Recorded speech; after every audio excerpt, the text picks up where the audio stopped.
Good afternoon. Hello. And let's see. Happy Monday so far. The Better Owen, hello. How are you doing today?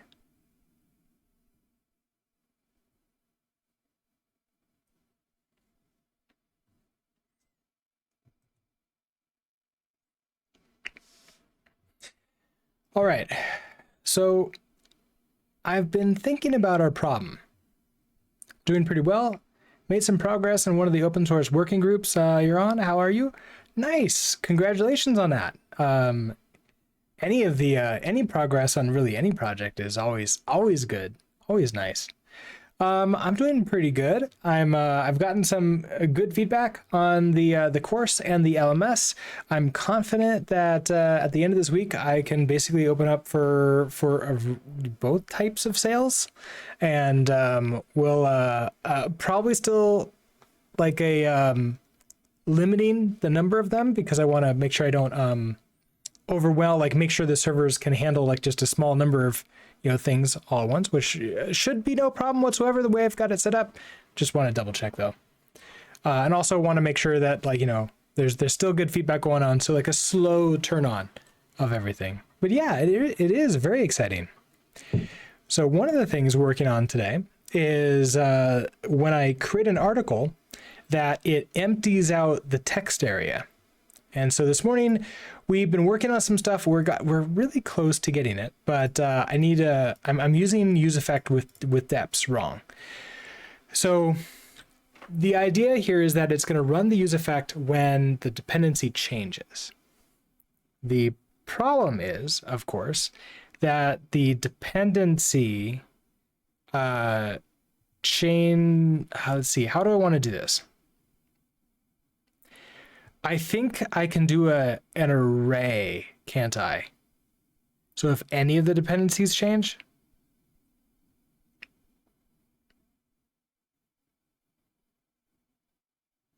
So the properties coming into this is always an empty string from the parent. I wonder if I can do the state as the dependency.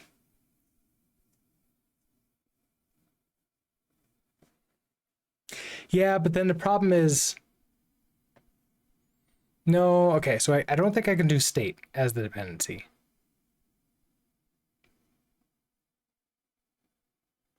Because that changes too often, and it re-renders too often.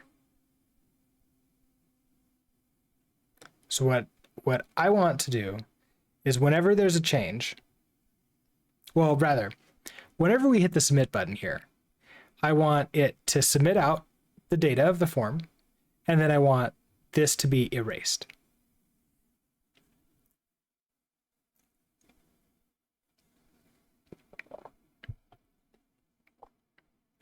Almost like I want to be able to say, hey, I have been submitted, run an erase event or something like that.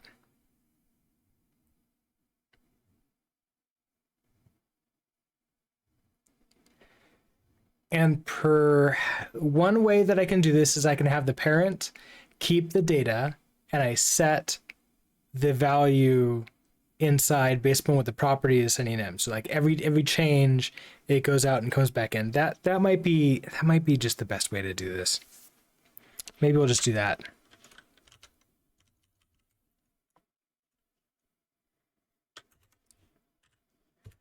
So I want to, we have this value.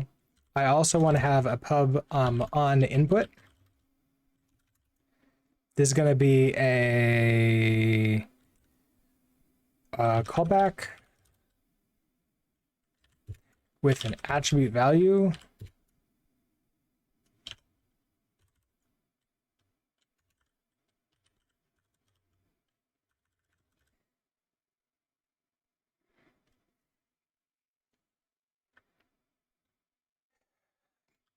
Now, I don't know if I want to do the useEffect with this anymore, because I think it's now going to change every time, or maybe I do need the effect to be changed. I don't know. Let's see. So if I have those two things, let's just sort of reset this.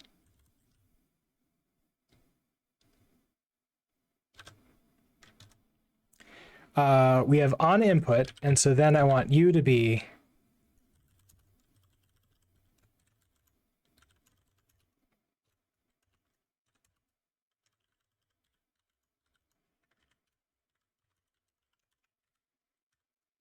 clone you, we move you in here, we get the target, we turn it into text area element, we then get the value out of it, and we set it from here. So I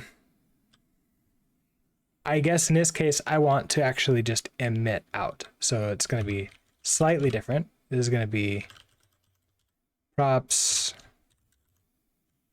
on input, emit, create a new attribute value from that.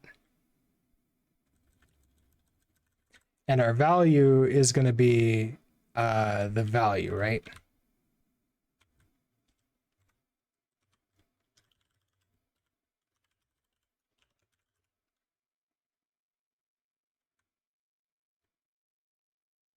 Borrowed data escapes outside of function props. Okay, so which one? Yeah, I get it as props.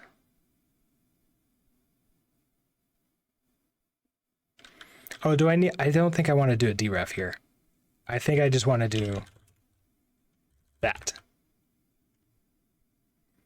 Okay. But this won't do anything yet. Now we have on input and value. So our text area state starts with nothing, right? We have text area on submit, and then I also want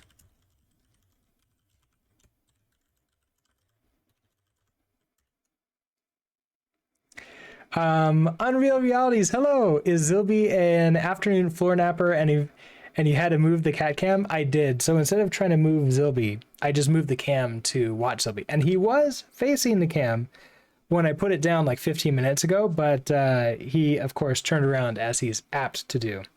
The thing that you can see on the left, this I can't see that. That is a radiator. So down here in the morning and right up until noon, it was fairly cold in here, so I had it on like low power. Obviously, Zilby figured that out really quickly and decided to hang out near it. Now the radiator's off now because we have smart meters on, and at 1 p.m. the state starts well, I guess not state. The power company starts charging us more money per electricity usage. So I turn off all the non-essential stuff. But he remembers that it's a warm spot, and so he's just there for a while now. Warmth, their cats do the same thing. Yeah, exactly. The thing is that there's warmer places upstairs, but he also likes to be around us. So he wants to hang around me, I guess. He's a people person, cat. All right, text area on input. Also, good afternoon. How are you doing today? Okay, on input, this is gonna be another callback. Now with this one, I want to take that state, so we're gonna do this trick.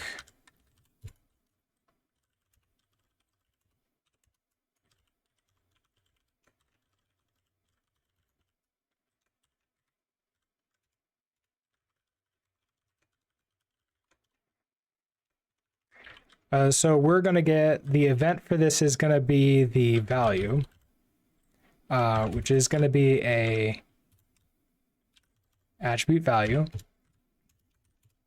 And I want to stuff it into the state. That's pretty much all I want to do from this. So we're just going to state, set the value. Whoa, what are you upset? Closure may outlive. Oh yeah, I need to move it. Okay, so this is text area on input. Wait, I did this already. So I can jump down to this one.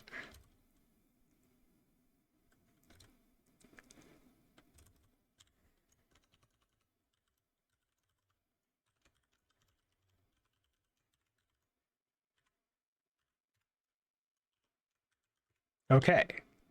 So then finally, under submit. Yeah, okay. Actually, let's keep that. So I can see the form data gets set here. Then I set this to nothing. And then that loop should go around and set it to do the thing. You're doing good, thank you. Busy with work ETL you wrote, personal project one of these days to rewrite the whole thing in Rust. ETL? Like my only thing that I think about it when I see that is estimated time to live, but that's probably wrong, right?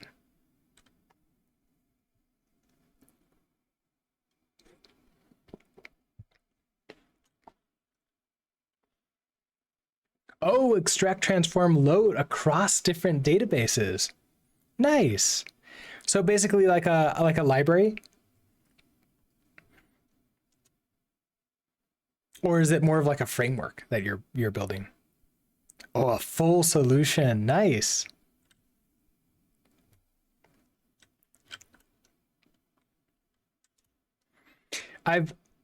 Every once in a while I think about like building some utility stuff like that. Pulls data from SQL Server, writes out files in batches, then loads to Snowflake. Yeah, I was gonna like ask if that was for like a data warehouse or a data lake solution, and it sounds like Snowflake's a data warehouse, right? Or is it the lake? I can't remember. I remember that lake is more unstructured data, right? And warehouse is the more structured, sort of like organized data.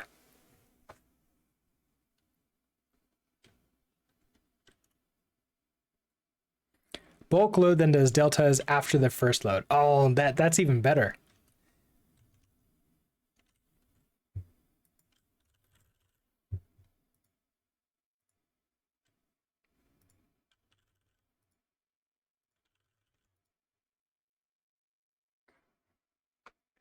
It can be both. It's columnar store mainly for analytics, I would say. Just your opinion though. So at my day job a while back, we had a need for we started needing to be able to provide reports, like nice reports. And so we decided, okay, we're going to use Tableau. And Tableau has the ability to connect to a lot of different things, but Snowflake is a very popular option. And so Snowflake was getting big at the time, and I still get tons of emails from them. They have slowed down as they realize that we can't afford them, but we had a demo with them and everything looked amazing. It's like, oh my gosh, this is exactly what we need. This is perfect. And then they're like, okay, and we can do it as a really good price. And it's like, okay, what's your good price? And then they named what the price would be, and we're like, as a really small startup that's not really funded very well, we can, maybe later. It's so sad to be able to to not do that. And now it's like, okay, well, if I want to do a data warehouse or a data lake, I might have to do what you're doing and build my own thing and just like build my own data warehouse, because that's going to be cheaper to pay me to do that than some of these services, because they're so expensive.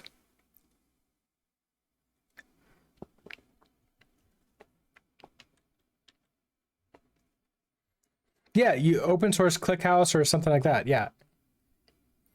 But like, ugh, it's they're so nice, but they're so expensive. I'm gonna write down ClickHouse though, because I have not heard of that.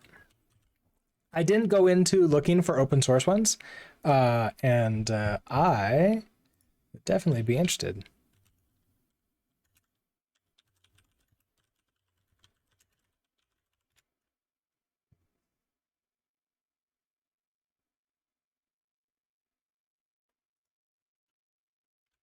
This is it, right?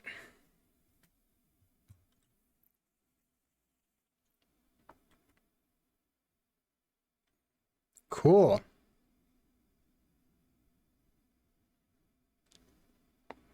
I love how, because Microsoft and let's see, Microsoft, there's always usually like one or like Apple, or there's at least one or the big three in every single technology you see, because they're so big. They just like at least one of them has used something somewhere, like here Nginx. And I don't really know how much it really means, because like they're so big. Like, is it really pervasive, or is it just like one team is like using it at it locally? But yeah, this looks really cool. I'm going to add it to my list of cool tricks to play around with. Am I logged in? I am.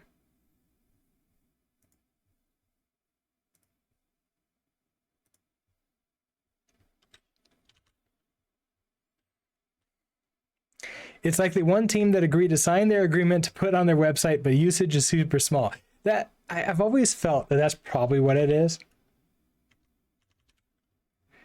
Okay, so I can't run the test yet because we made a change. So the way this is going to work.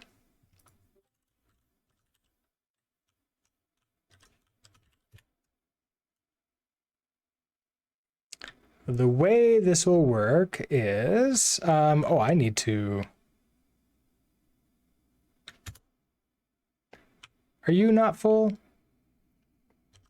You are full. Okay. So where is this? This is pages, articles, create article.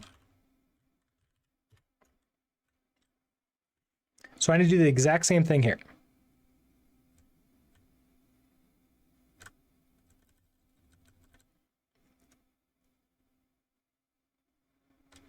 So here's our on submit, on title input. So let's do it before the on submit so it makes a little bit more sense.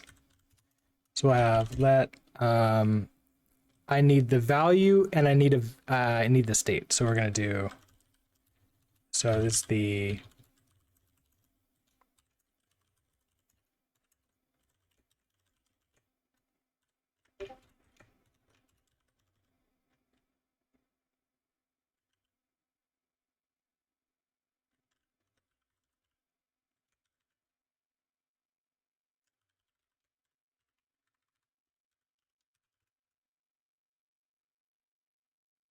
okay. So we have that, and then I want the on input.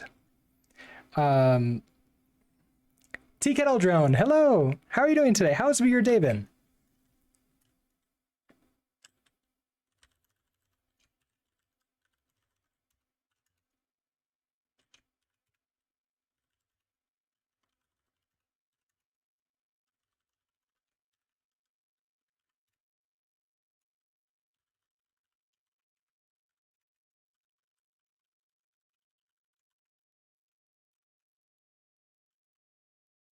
So it's not gonna be value. This is gonna be the new value. This is gonna be the changed value. So like new value.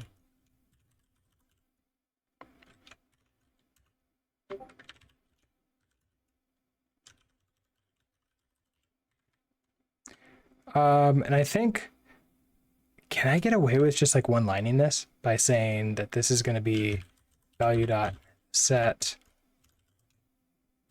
new value? Could I further get away with this?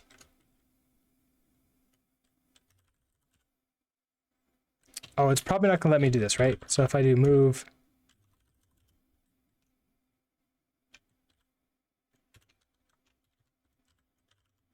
like that, you're probably not gonna like that, are you?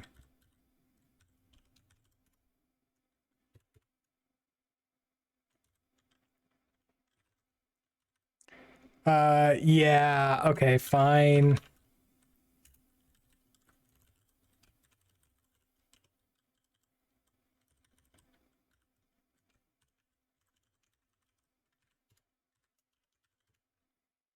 Okay, pretty basic and simple though. So you go, now I have content input, I have content value, and then on submit, I want to take the content value. So I need to clone that in here.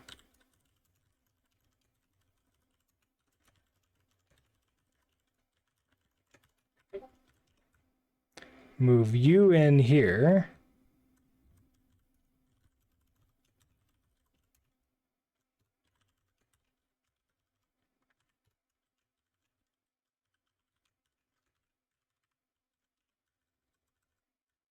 And then text area. So we'll do value equals content value.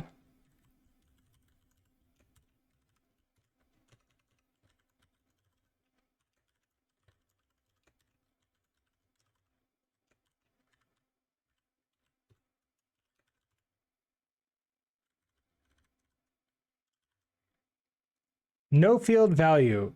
Why don't you see? Oh, I know why you don't see. I know why you don't see. Because you need to look at local.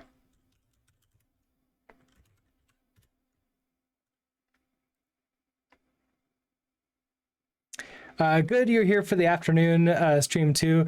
What's funny is that this is late night for you, right? It's around like 1:30 a.m., 2 a.m. if I remember correctly for where you are. It is right now afternoon for me.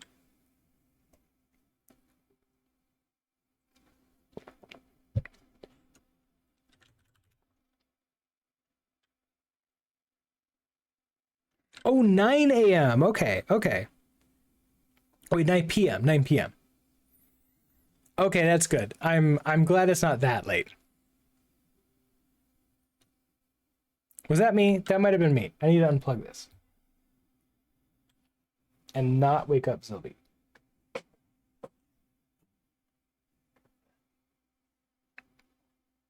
Sorry, didn't mean to wake you up. It's okay. Go back to sleep. All right. You're happy there, and now you're happy. Content value.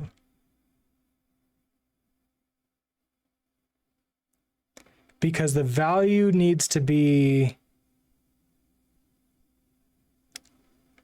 Do I need to clone then deref it? Let's see. Content value is the. Yeah, I think I do. I think I need to deref.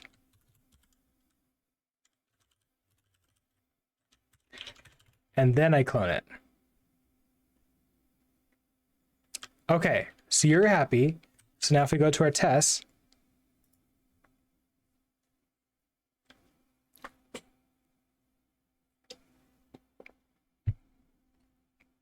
Excellent. Now the article body is erased when we're done adding it, and the other test part, which checks to make sure that it got sent out, is correct and it works. So perfect. Let's make sure there's no warnings. No warnings. There is a warning here.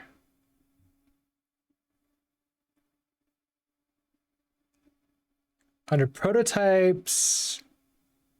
Oh, under YCL. So YCL has a warning. I'm not using deref. And I'm not using that. Okay, cool. So you're happy. I'm just going to pull these all together. Okay. You're having a hard time finding the key phrases in use. Example, crate, self, super. Are you talking about like knowing which ones to use, or like is that what you mean? Just which ones exist. Oh, interesting. Yeah. I bet.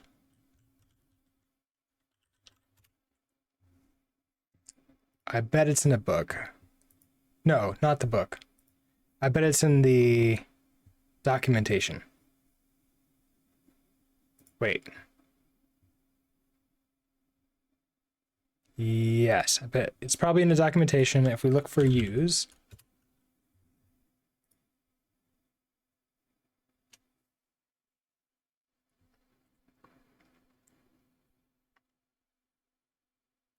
So it shows this.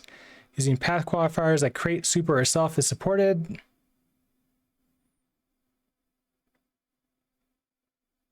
I mean, for more information to use in paths in general, see the reference. And let's see. Okay, so reference has.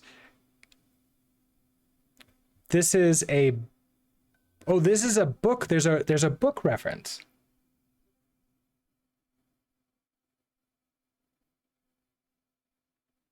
Oh, don't worry about it. It's like part of. So I have, like the stream has like multiple purposes as far as I can tell. One of them is helping everybody learn. Like that's part of my goals of everything. Why I do have all the stuff that I do. So helping everybody out is part of the thing. So I guess a couple things here. So let's first start with this. Here's a link to the use reference, and then they have a reference book which has use declarations, which looks a little bit more explainy.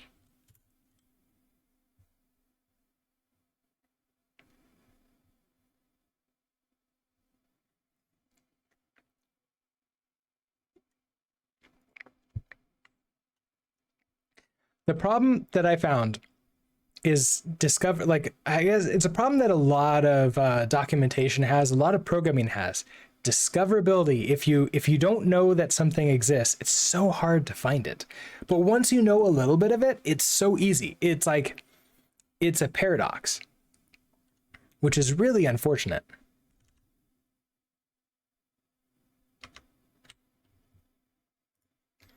Okay, so let's deploy YCL first, and then we'll get the other one going.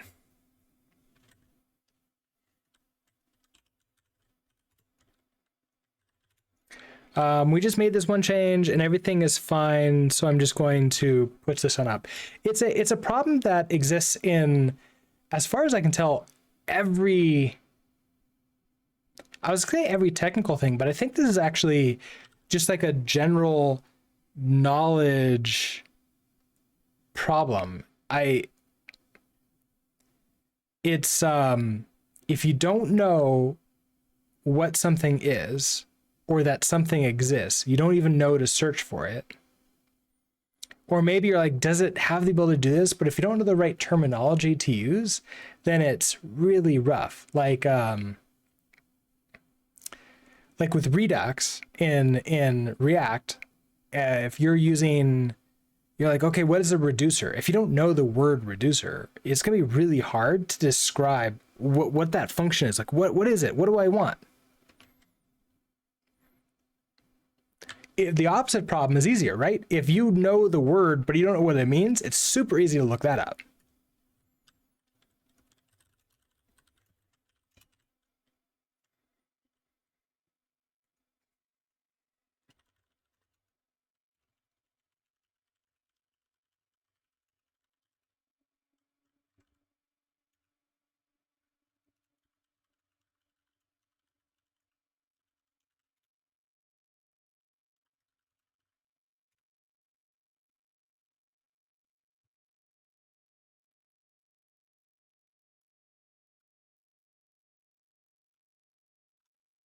Okay, so I just pushed that up so we can come back to here.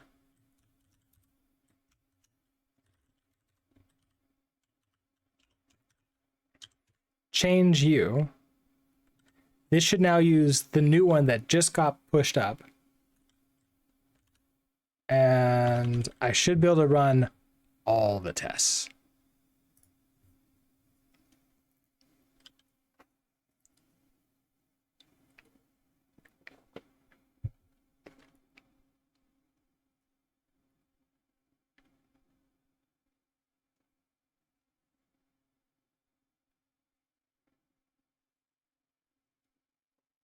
And everything should still be happy because that's a fairly minor change.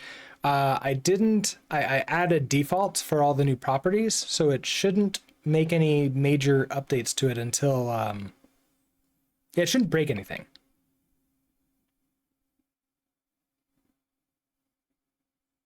Your message was moderated. Hold on, can I see? I have a little flashing little icon down here. Can I see that?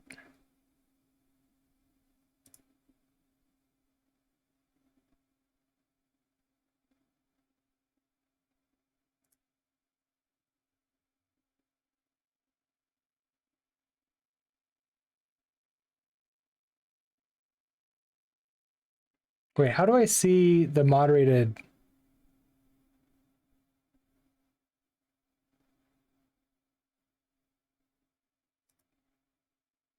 Oh, so weird. So like, if I'm a mod of another channel, there's a little button for me to click to say like, hey, show me mod mode for chat. I don't see that for if I'm the owner of the channel.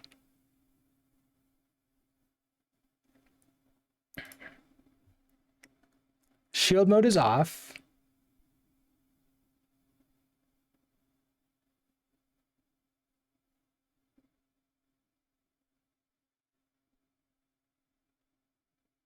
Show moderation actions.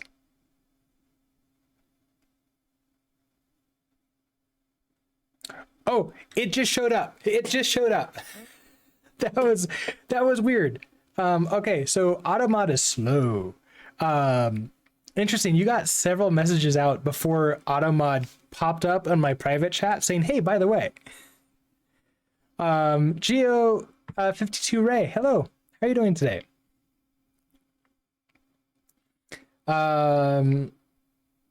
That's the best use case I've had with AI. Just giving it Drivel and having it tell me what the right terms are, and then you can independently search docs from there. Yeah, that's probably going to be a really big use case for any kind of LLM.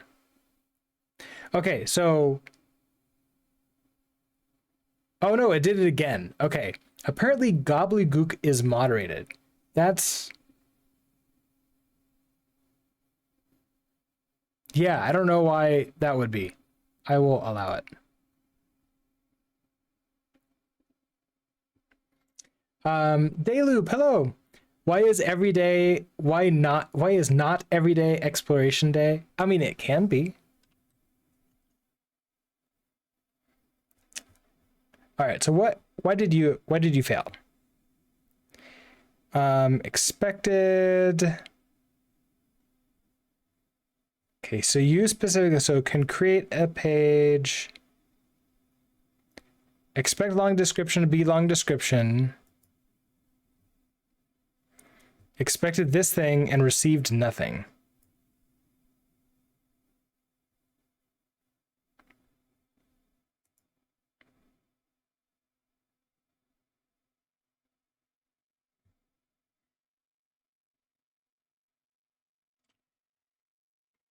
Okay, so a little bit too early. Okay, so everything was in here.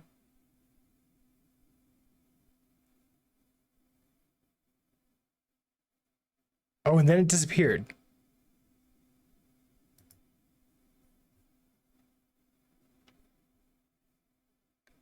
We went, okay, so what happened there? Let's see if I can recreate this.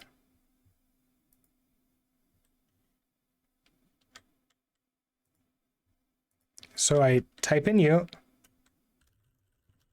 I type in you.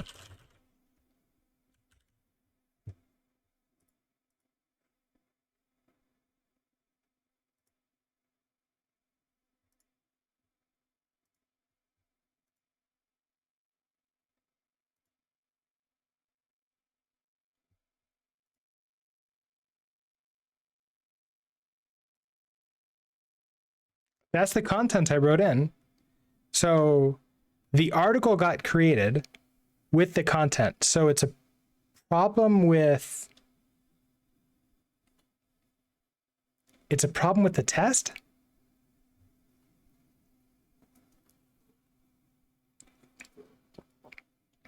Elite Speak typing extension needed. I mean, I needed that back when I was in like high school and college, so I can understand what was being said online.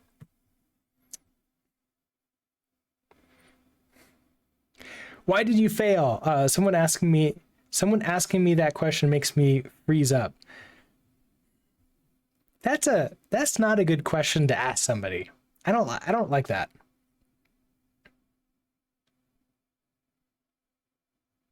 Seems like an aggressive way to ask about like the state of something not working on like an attempt.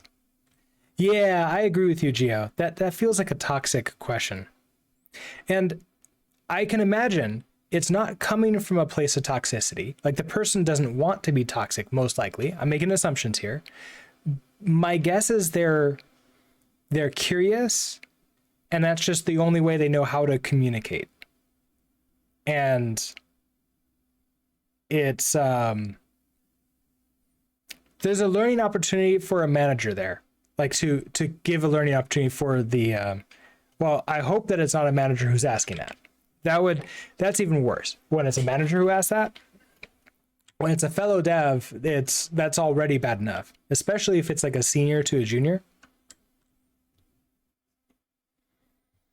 That would trigger a conversation. So if I was a manager and I heard somebody saying that to somebody else, that would trigger a conversation between me and them. For sort of like a nice, like, hey, let's lighten up. Let's not, it didn't fail. It's like, it's experiments, culture of error here. It's just this time didn't work out. I'm sure it's going to work out next time. Right? And then if it continues on, then that's a one-on-one. Okay, so why did you fail? First of all, let's just double check to make sure it's not a weird flaky test.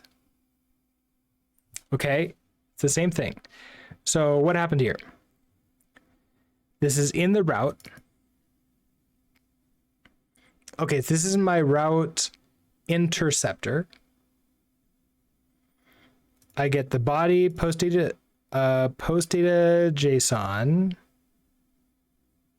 I get all of the variables and everything else.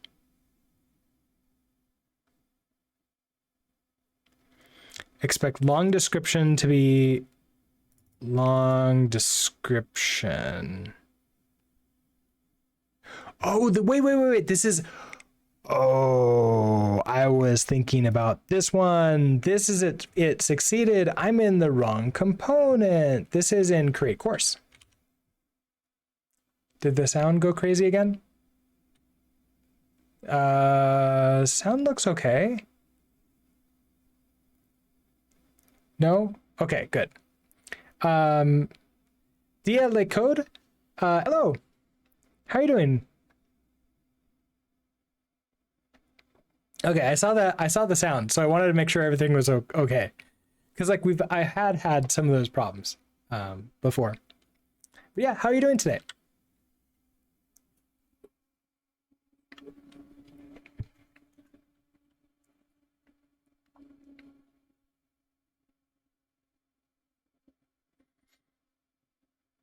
Oh, you checked out Leptos? How do you like it? Oh, it sounds good. Okay, got it.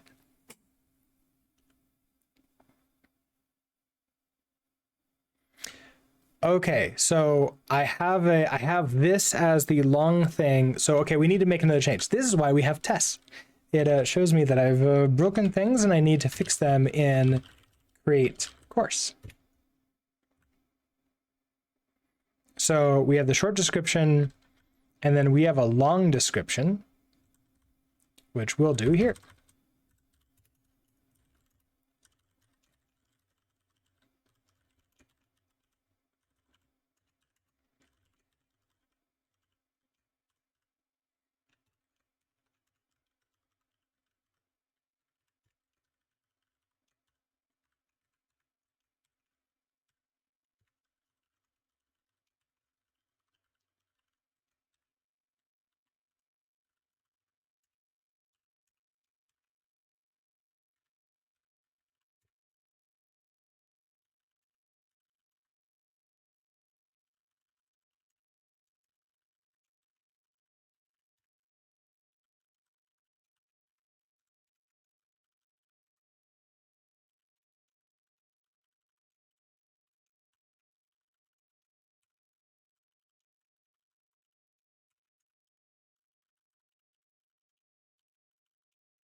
Ooh, okay, so I'm not needing to do, well, now we need to do this trick.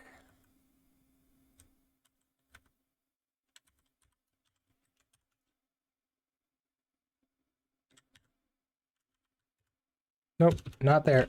Up here.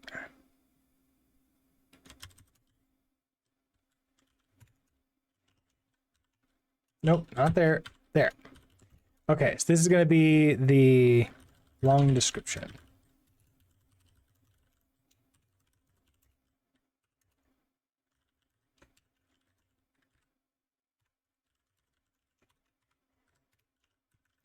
Then we move that in here, and then when we're done, we're going to say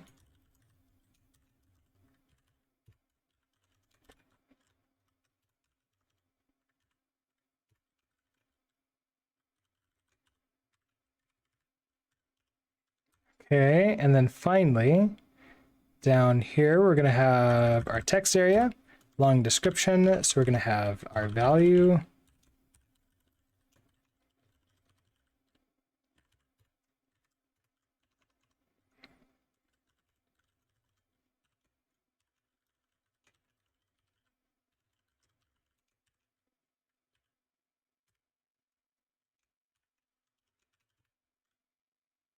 Okay, that should be happy. Let's see.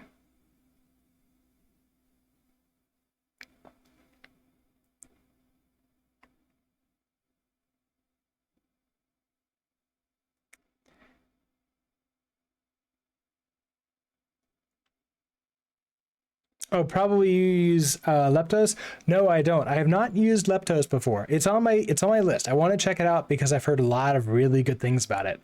Plus, it's really fast. It's gaining in popularity too.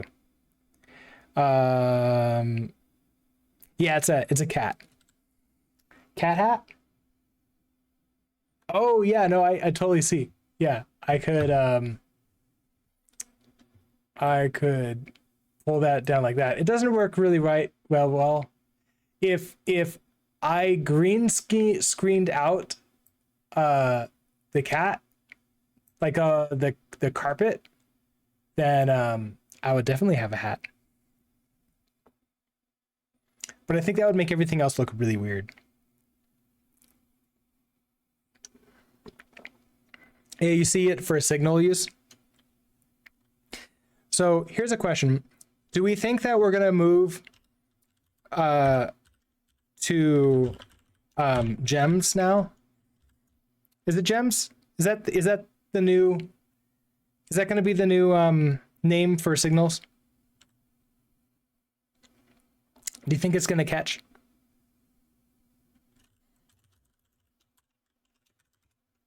Floating point cat hat. Yeah. Runes. Right. That's what it was. Thank you, Stacking. Runes. I got my I got my, what is it, like artifacts, like things mixed up from different languages. So it's runes are the new names for signals according to whatever that framework is that changed the name.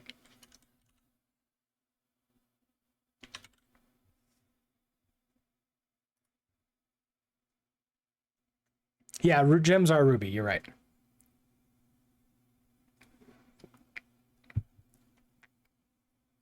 Okay, cool. So this is working. So let's quick run our tests again, and we should be good. You don't even remember what framework that was. It was, what's the framework that uses signals, like the big signals framework in JavaScript? I don't think it's like, oh, is it Solid.js? Maybe. We could just look it up. Runes, imaginary world of imaginary things. I know. Just to make things more confusing. I can't just search for runes because that's not going to work. So runes, which was signals, front end framework, JS, Svelte JS. I think that's right.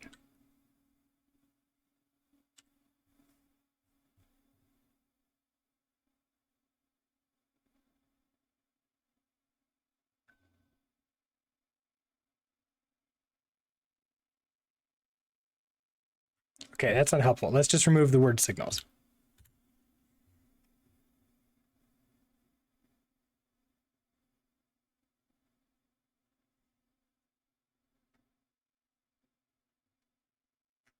It's not giving me what I want, but I bet you're right. I think that's Svelte JS. Yep, there it is. Introducing runes.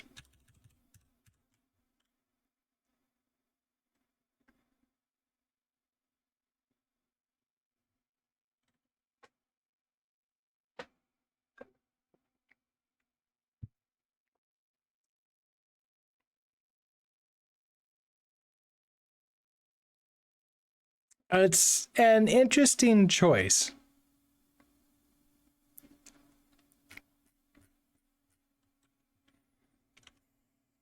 So do you think they're going to catch on? Like the new name for signals, like instead of signal, we'll just use rune. All right, what are you upset about? Did you just time out or something not work? Okay, yeah, you're fine. Everything passed. Okay, so you're all good.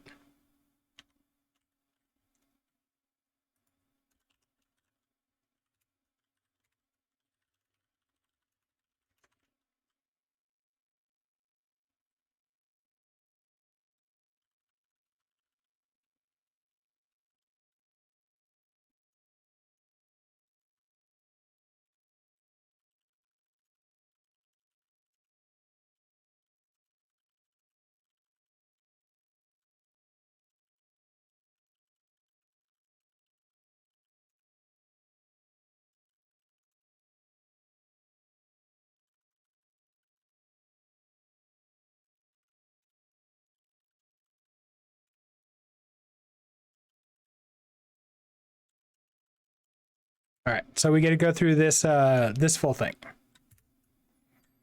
Deploy.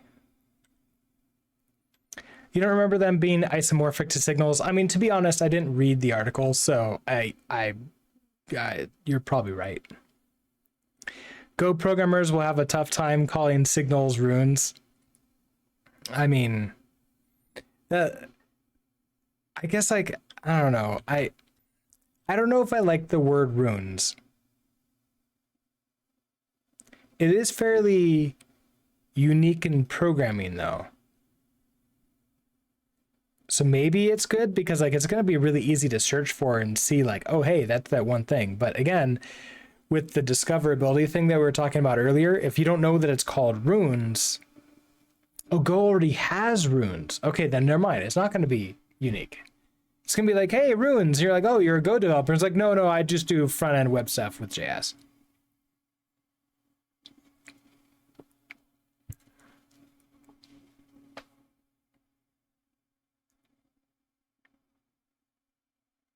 That'll probably be fun.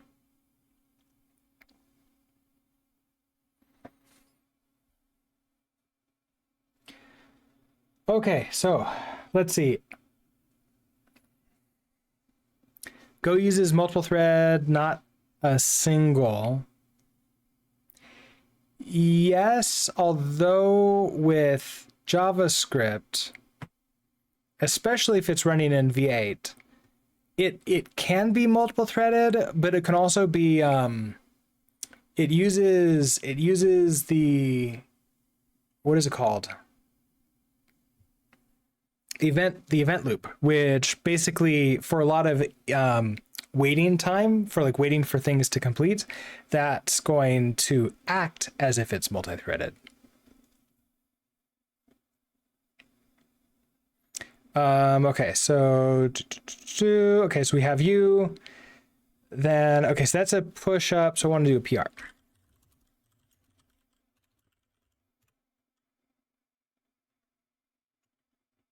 All right, so we are, for the PR, this is,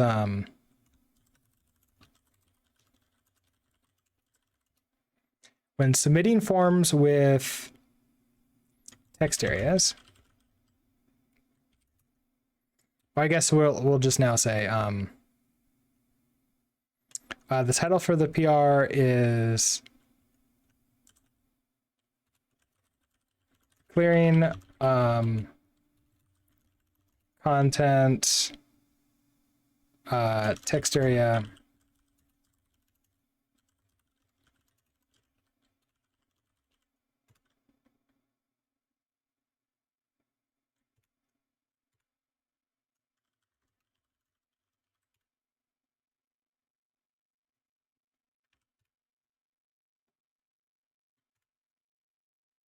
okay, now I get to watch that. Have I ever used Graphite as a Git client? You've heard good things. No, I haven't. I don't think I've even heard of Graphite. I've used Kraken. I've used the GitHub, the one that they have download.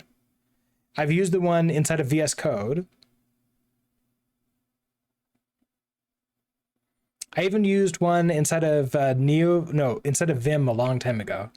But I've never used Graphite. Oh, and what's the Atlassian one? I've used the Atlassian one too. Which I forget what that one's called.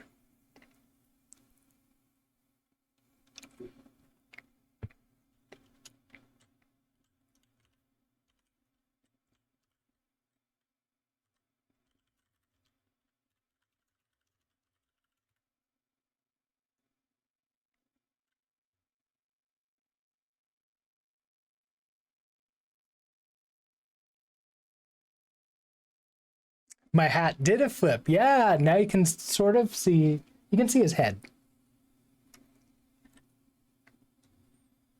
He's an so last night he was exhausted. I played with him a few times yesterday, and when he conked out in his bed, then I put a fleece blanket down next to my bed, and so sometime during the night he likes to get up, go over to that as his alternate bed. He does the entire making biscuits on it because he loves the feel of fleece. Lies down on that and usually just purrs the entire time while he's sleeping there. He then conked out to the point where when I woke up a little bit, I like pet him. He didn't wake up. He didn't purr. He didn't do anything. He just was like sleeping there, taking it. So he was out cold. And I guess like he's still a little bit tired today. It helps you create smaller pull requests, stay unblocked and ship faster. Built for stacking, integrated with GitHub and VS Code. Okay, but what does it really do? What does it mean? Okay, this... Is it because I'm in dark mode? Oh, weird. Yeah, it's because I'm in dark mode. I was gonna say that was whoever thumbs up that design was bad, but no. It's dark mode.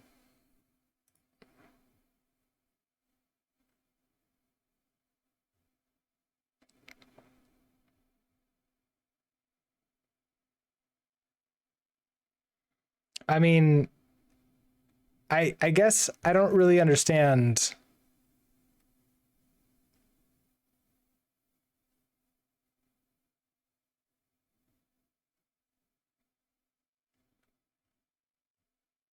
The need for this?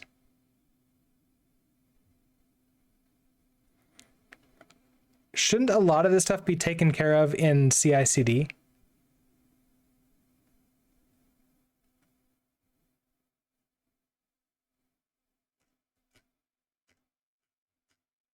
The dark side makes you blind, yeah. It basically adds stacks, which are PRs that can depend on each other. I don't like PRs that depend on each other. So usually, the flow that I sort of walk teams towards walk teams into is something called trunk-based development. And the idea is in trunk-based development, you say, okay, the main branch is the main branch, everything. So you pull if you even do branches, which you could opt not to, you take you take a branch off that, you write a small amount of code, you PR it back into the branch, and then you get back in, hopefully every day. Oh, a bot. Yeah. And also this one starts with, hello, sorry. I mean, you might be sorry, but you are still banned.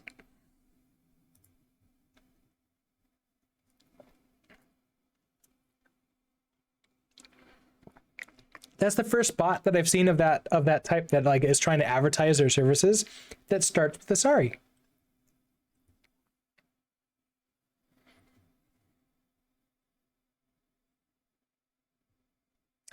Okay. Yeah. So anyways, if you do that, then all the PRs should remain small and all the tests should work, and then you get them back into the main branch really quickly.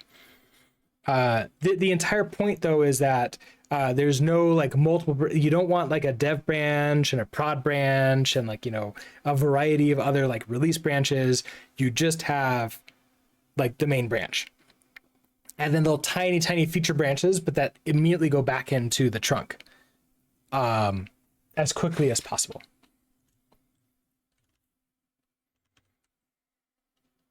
Okay, so that works. Okay, so that's PR create, GitHub. Okay, so that worked, which means I can now merge this in. So PR merge.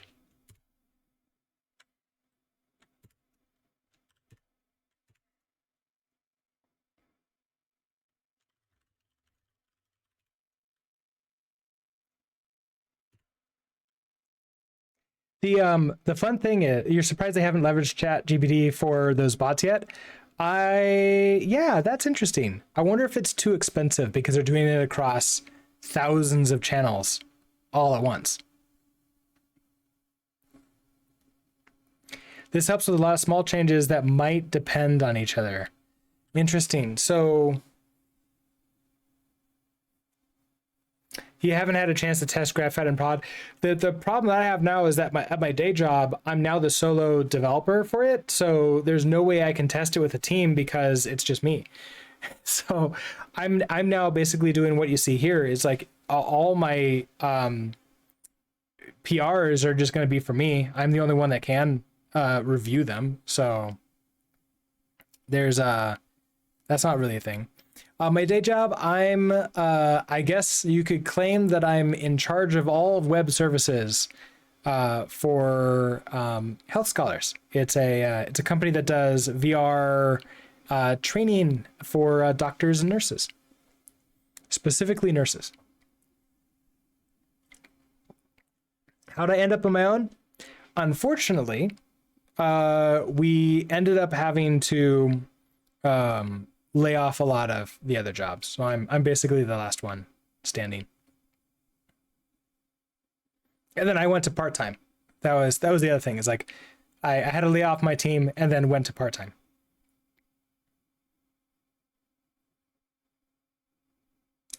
It's rough, but I've been in the industry long enough to know that if I'm doing part-time, I'm doing part-time. Like I'm not going to be working over 25 hours a week because that's what I'm being paid for. And I've done too many stints where I do overtime in my life, and I have never once, between either me doing it or seeing other people do it, ever seen it pay off. Never. Not for the developer. For the company, absolutely pays off exceedingly well every time. What's multiple personalities for if not to make a team in a solo project? That's true. I should like have like 10 different hats and I can just like keep on putting them on and taking them off. Okay, so I've got this in there, so it's time for a deploy.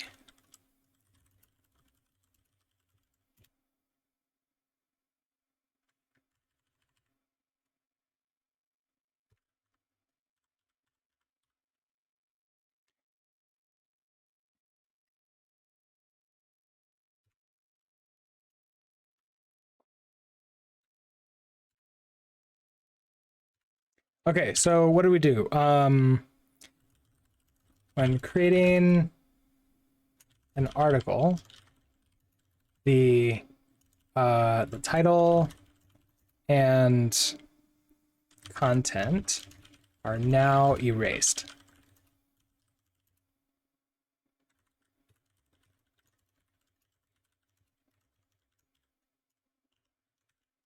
That's it.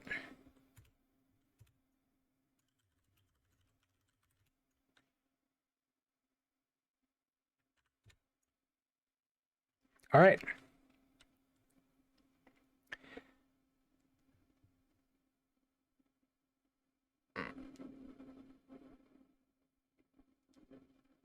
Oh, that's insanely rough. It is. It is also insanely rough. I spent most of my time trying to help the devs on my team out finding new jobs and getting it. Let's see. I'm not 100% sure on one dev if he's got a job yet. He's been getting really close on interviews, which is really good. Another dev took a month off before starting to look for things, but I've signed up for like being on call in case they need anybody for interviews or anything else like that. But yeah, it's and then the other one has a job and is looking for is like hoping to get even a better thing. It might even come through. So we're all hoping for that.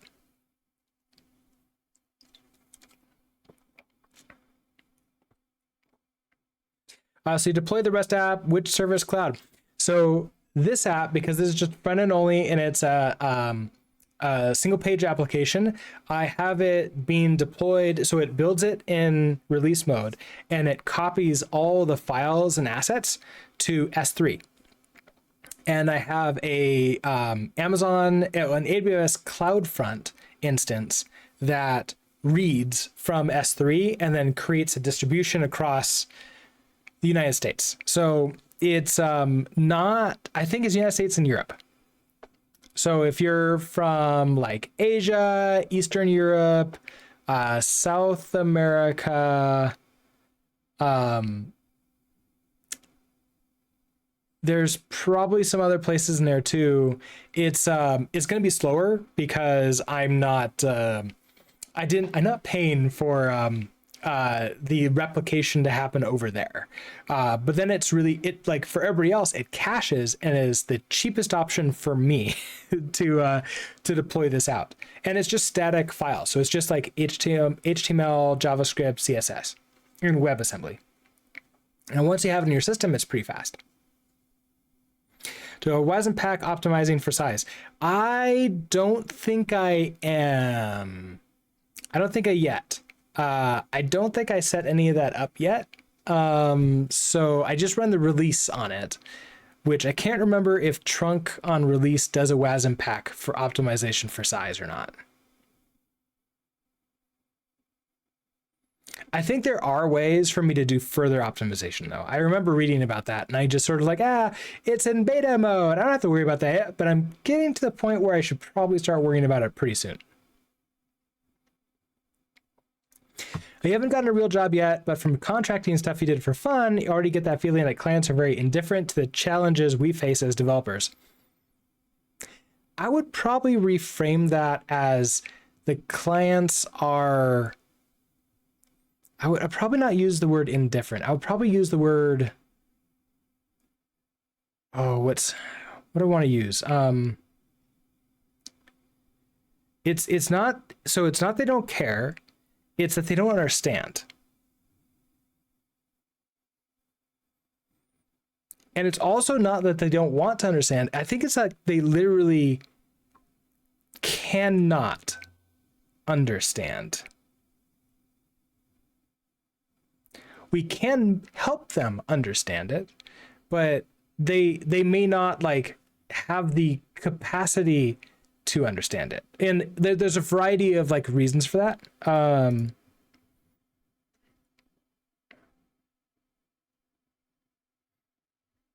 no, what happened?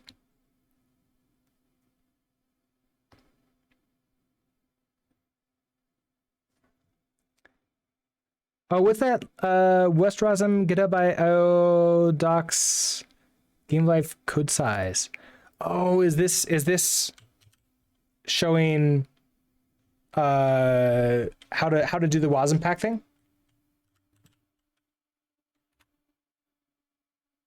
Nice. Okay, I will add this to my reservoir. In fact, I'll add a to do for this. So shrink WASM size, and then notes, use hub.io.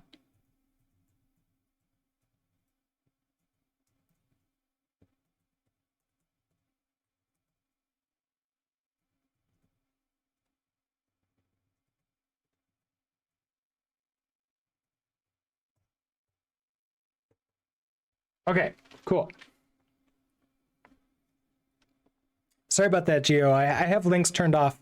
And then I guess there's too many like potential GitHub like anybody could put anything on there. So, but I can still see them just in case they're bad. So sorry about that. Luckily, it doesn't like do a 1 second ban anymore like it used to.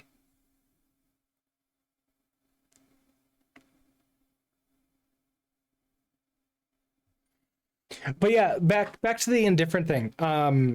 It's I think like we can work with clients and like we have to show them like, okay, this is tough, because they have no way to like determine if something's hard or not. It's just like not in their skill set to be able to do that. And oftentimes they're stressed out and they don't have like the capacity in their life to like take on more of that, like that type of thing. And so it's up to us as like just professionals to handle it and like communicate with them properly. And just like, it doesn't have to be like, oh, this is everything it is. It's just more of like, oh yeah, here's like, let me just show you this thing and then help you understand this. Educational moments.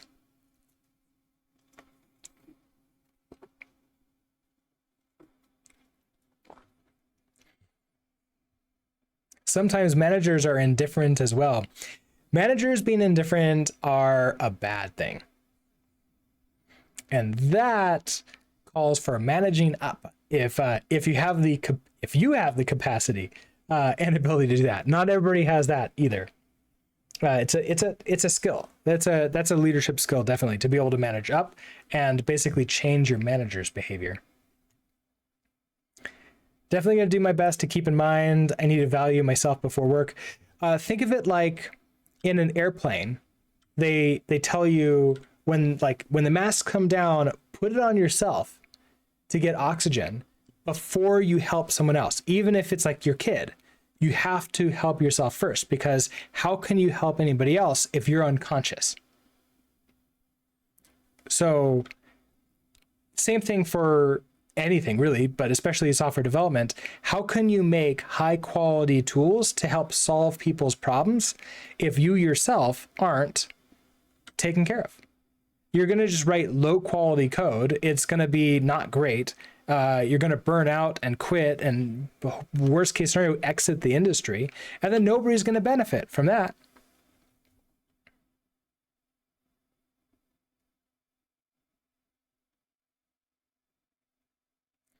It's a hard dynamic to work in. They're in a tough position too, where they kind of just have to trust you. Exactly, yes. Now, the idea is that you build a relationship with them, and then they'll come back to you for repeated work over and over and over again, hopefully.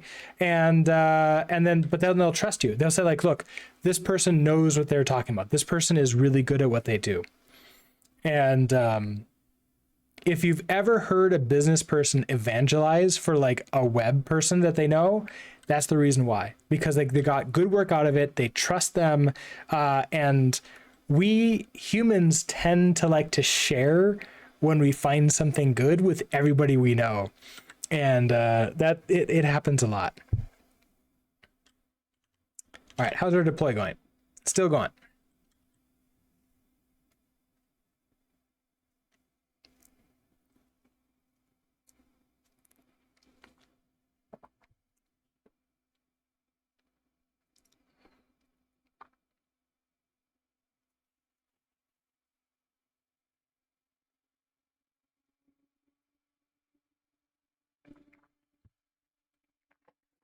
This part is the longest. Building for production. So like build for release, get all the stuff. Deploying is pretty simple. It's just a simple copy to S3. And then once it's there, it's good to go.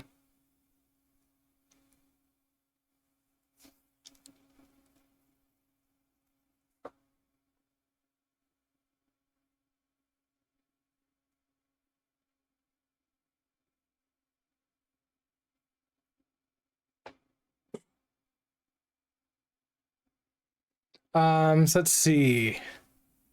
3:42. We've got 45 minutes or so. The schedule changed a little bit. I am now going through 4:30 instead of 5. Let me make sure I have a...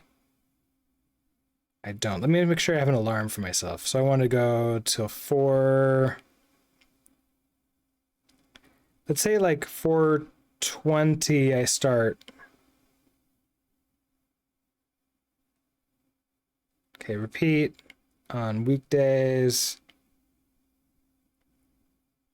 Label, what is this going to be?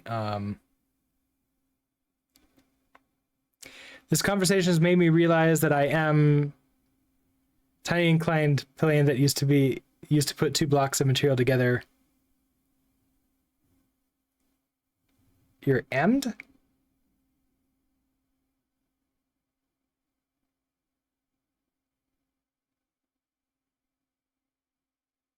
Your glue? I'm trying to understand. Tiny inclined plane that is used to put two blocks of material together. So like the thing that like glues them together.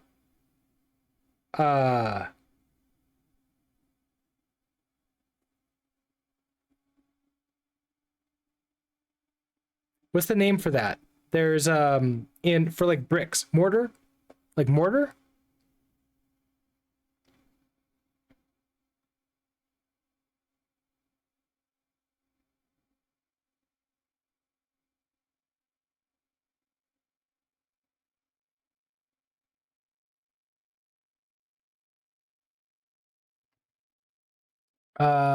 What is that?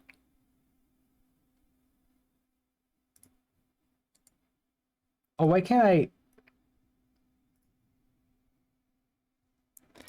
Oh, that shows up. I can't actually tell like what the name of that is.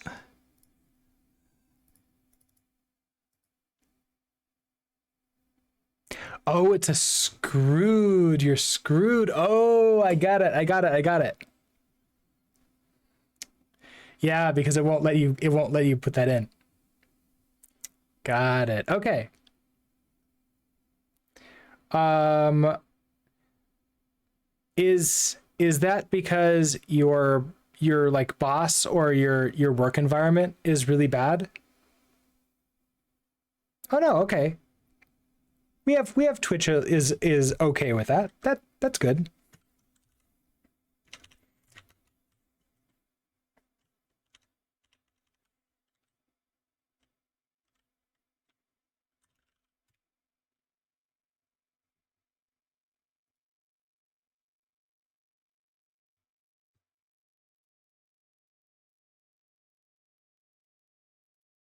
All right, so here we go. Big test. So we're doing testing.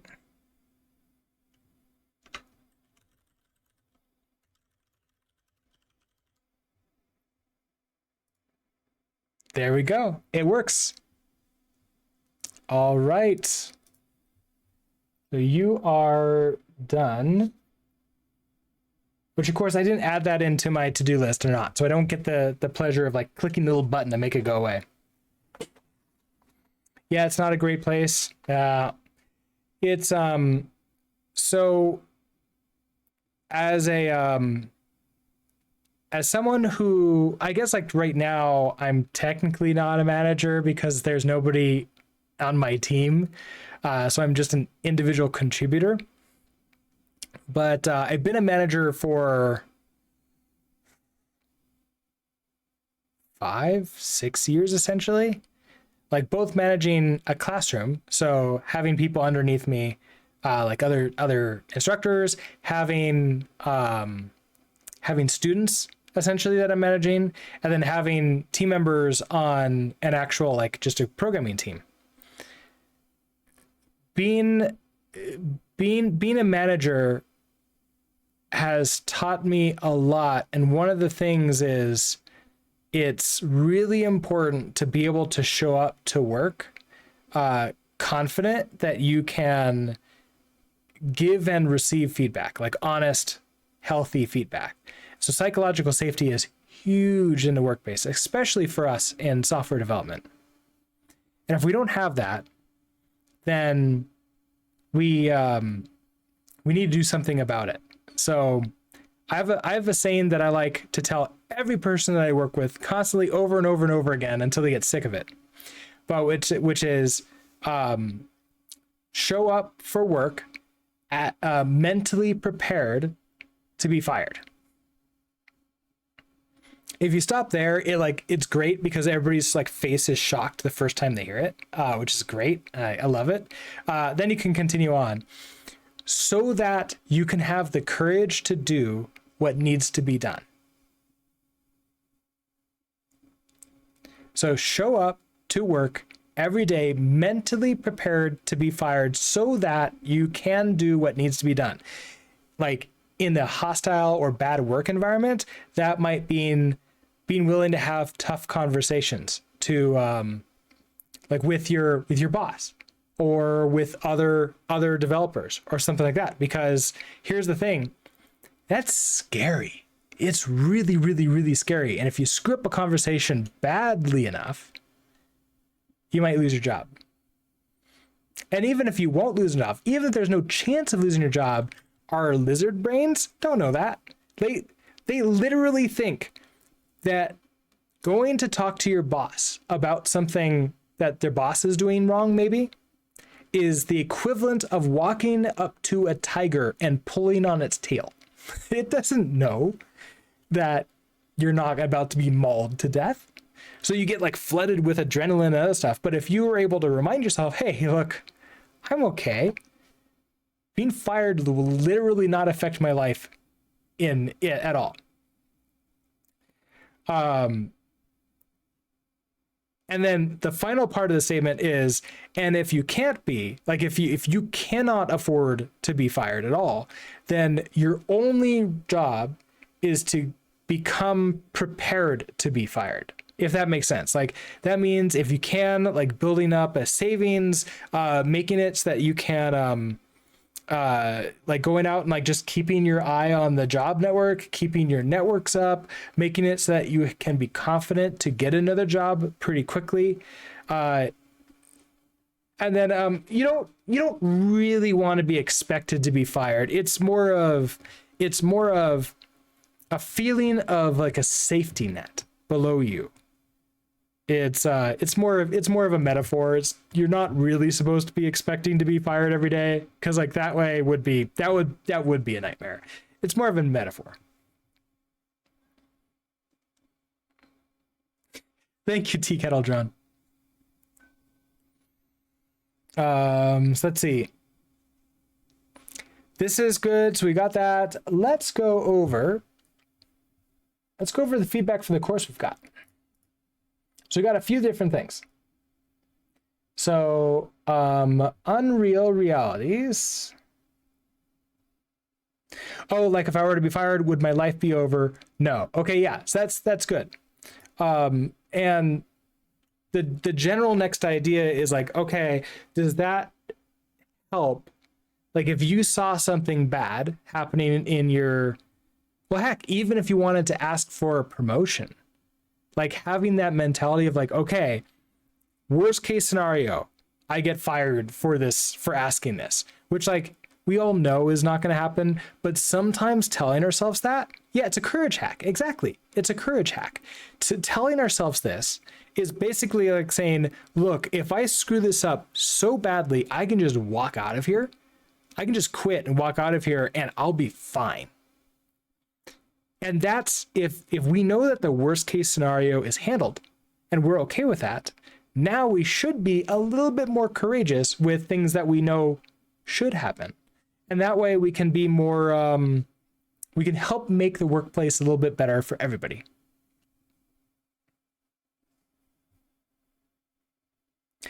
All right, so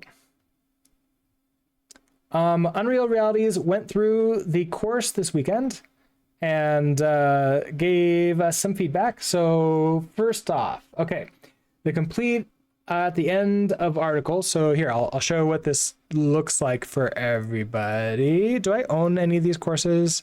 I do. I own this course. So it's hard to see. I have check marks on here, but it's dark mode is making it really hard to see. So down here at the bottom, we have this complete. Okay, so the complete at the end of article works. And then marks check mark and navigation tree. I found myself wanting a review check mark, maybe, or something I can manually set on and off as a reminder to go back and review some articles. Interesting. Okay. So to almost like be able to say like, I want to come back and review this again. I'm going to put a note down. I'm not going to do that right now because I'm going to want to figure out a design for this. But I'm going to put a note down to mark lesson as review instead of completed. And you know,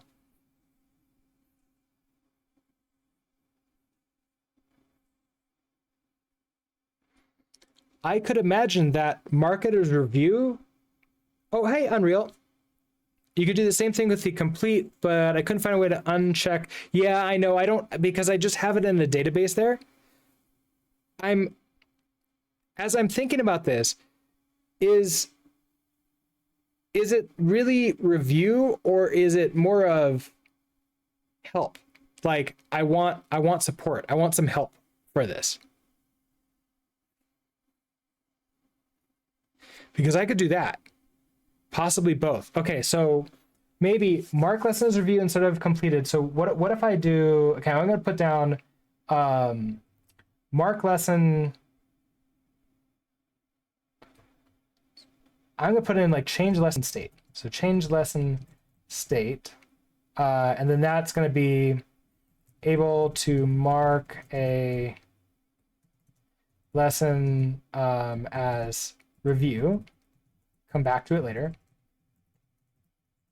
And or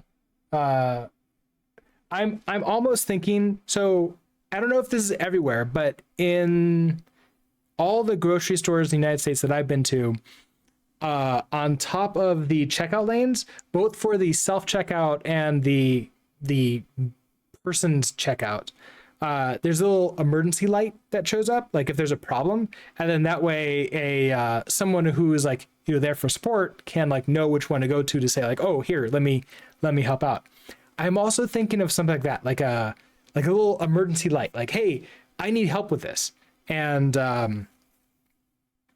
that shows up and like I could see it as the course creator, and then maybe also we can have like community parts question and or request help with the article. All right, so I'm gonna put that for later. Not gonna do that right now, but I do like where it's going. Tea Kettle, gonna lurk from bed. Well, have a good night. Thank you for hanging out with me, with all of us. So yeah, I like that one.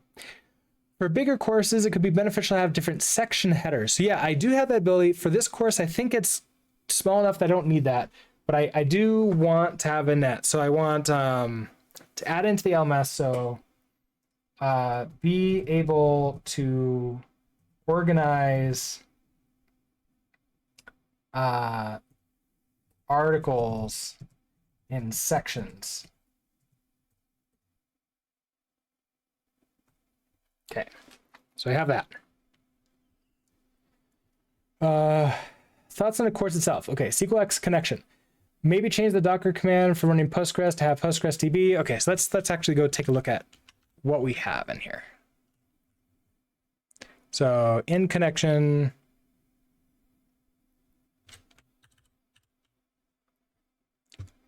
So change the Docker command for running Postgres. So here's this one. To have PostgresDB equals SQLX tutorial. Oh yeah, that's a really good idea. I should do that. That's a super good idea. I don't have the ability to edit the articles yet from here. I want to do that, but I can do this one pretty easily just from the GUI. So let's just do that.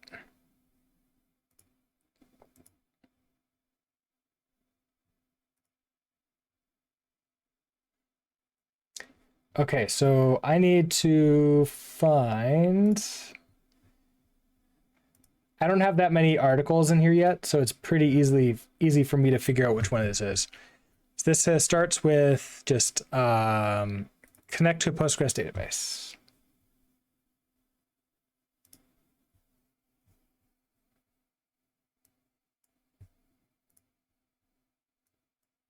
Okay, so that's the one I want. I want to edit you, expand you. Okay, so Postgres dev, there's the test. So I want this to be SQLX tutorial, I think.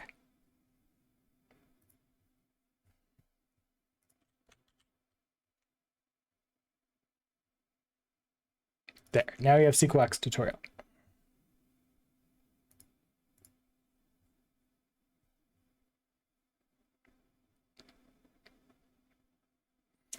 I'd add the cargo add.env as a bullet list, like the cargo add commands above it. Wait,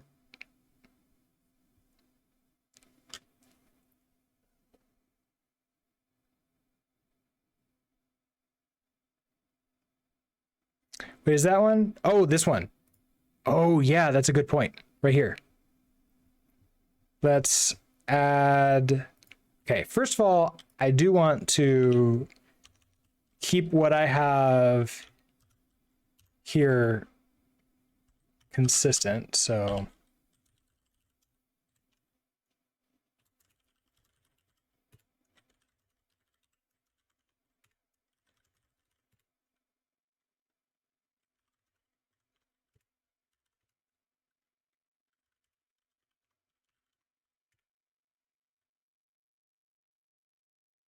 Okay, so let's go to test.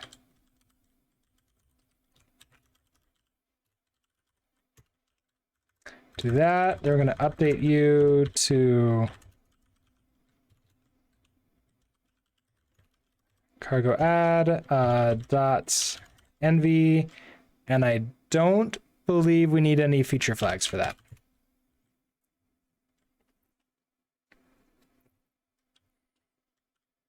Okay, so that's to keep the same outline. I'm a visual audio learner, so you enjoy the videos. However, I did reference the article sum. It seems like some of the steps are missing in articles. For example, in this connection section, the part of running select $1 as test is missing from the article. If people are more readers, they might like, yeah. That's a really good point too. All right, so what section is that? That's...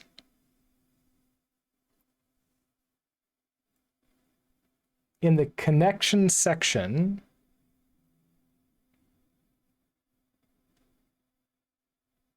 so we have what is SQLX connection section.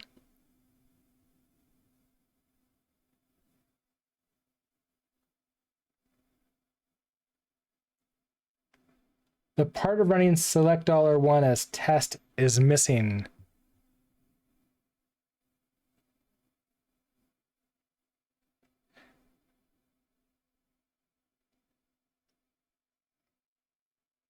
Oh yeah, and then the other thing that you mentioned is usually I did this. I didn't for this one is like add everything in. At the very bottom after the let pool, right here. Oh yeah. That is missing. So then okay, finally we can use this variable when connecting to the database. So then let's add in we now have a connection. Well, I literally have that in the conclusion. We can use this pool to run a query against the database. A classic, let's see. Even though we don't have any tables or data in the database. How do I want to say this? It's like not that.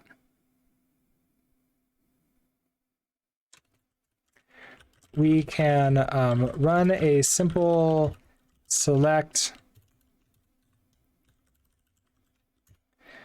What did I do? Like select $1, so we can run a select like, you know, something literal, like a select 5.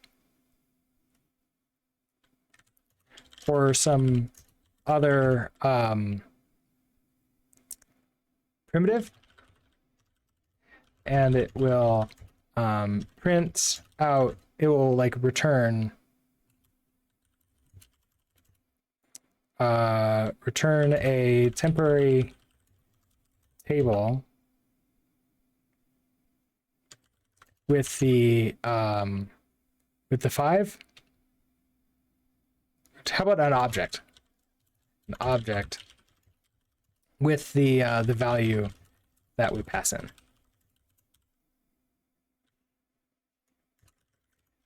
Since SQLX validates our queries at compile time,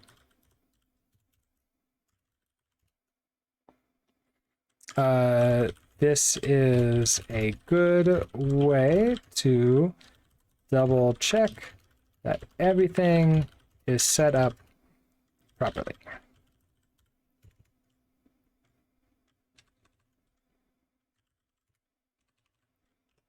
Okay, I of course didn't keep any of that code, so we're going to create that now.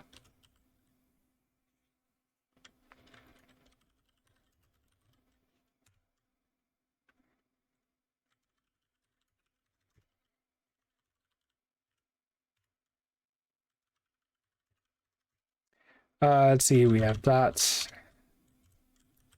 env cargo add. I'm doing expects. I don't think I need an error. Oh, I need SQLX.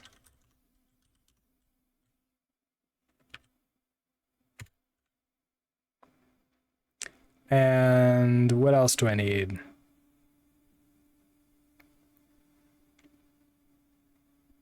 I think that's it.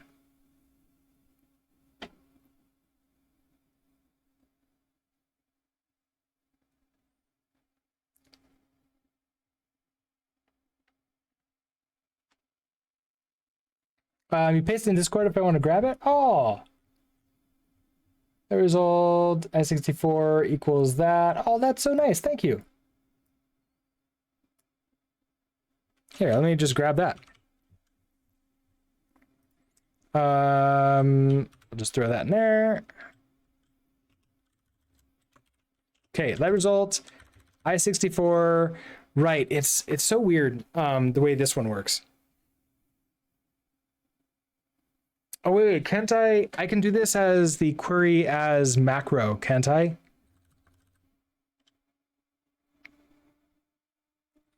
So can I change this to be like this?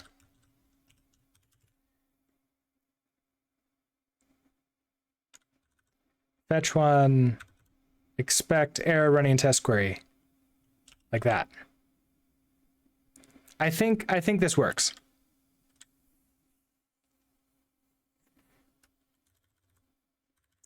And then the query macro is the one that will check it at compile time.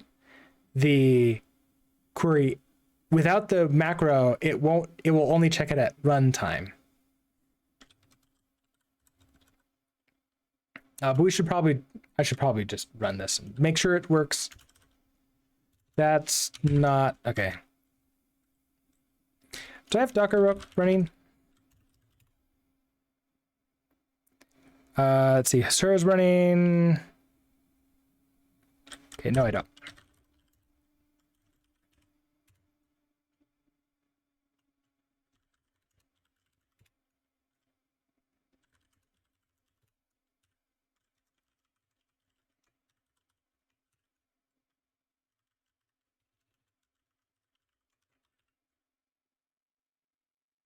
Username Postgres.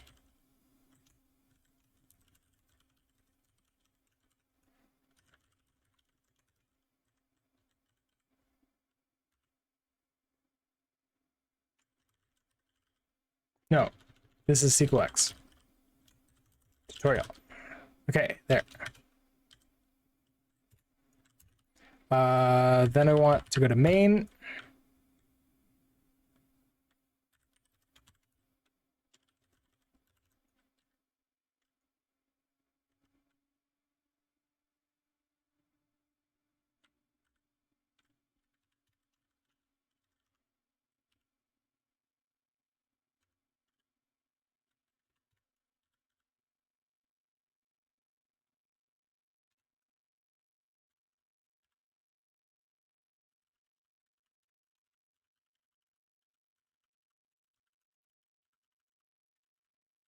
Okay, so we do that.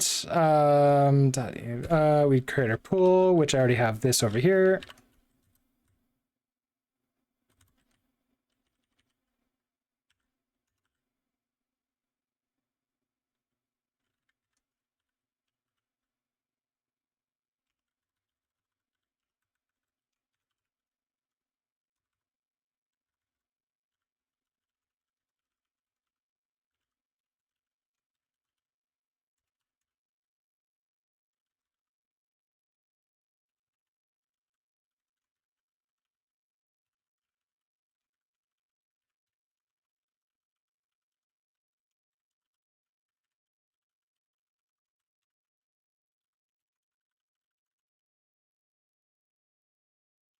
Wait, did I do that already?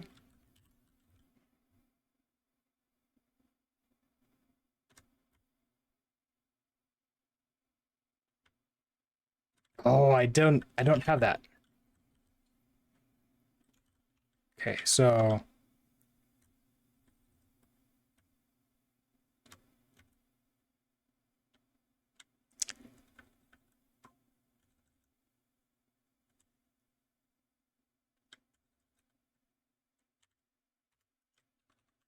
let's put that here. Okay, so .env expect that database URL missing environment variable database URL. Okay.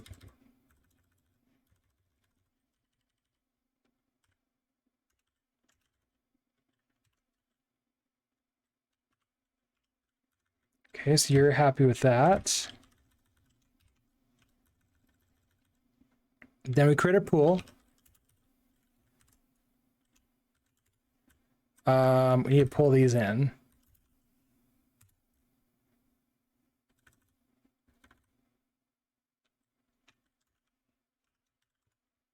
Oh, I need to use the Tokyo main.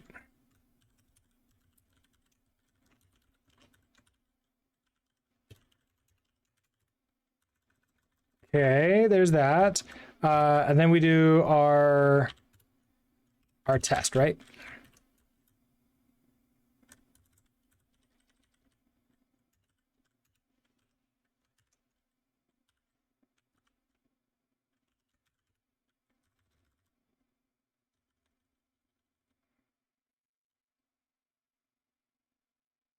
Expected one parameters got 0. Oh, yeah. So this becomes 150 by 64, like that. Get rid of you. Fetch that one. Now what? Oh, right. This is okay. So I need to use query as, don't I? Because it doesn't know how to do this. It's really weird. So I have to do query as, and then I want to tell you to be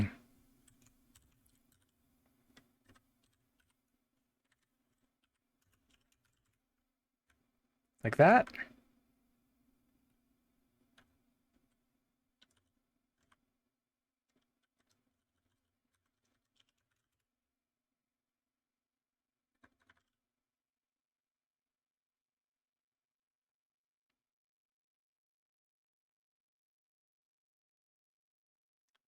Column name. Oh, wait. I think I remember how to do this.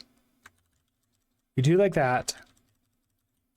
And then I said, okay, so select $1 as just like number.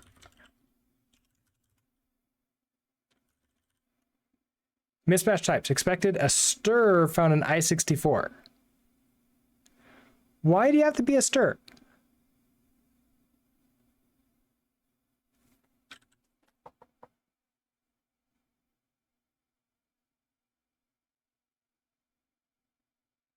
Oh, whoa, I can give you the type, right?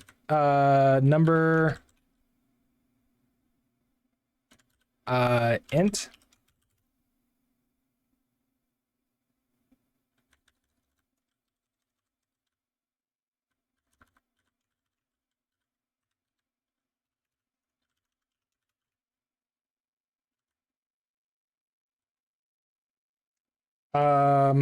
Expected I32 found I64. Sure, we'll make you I32.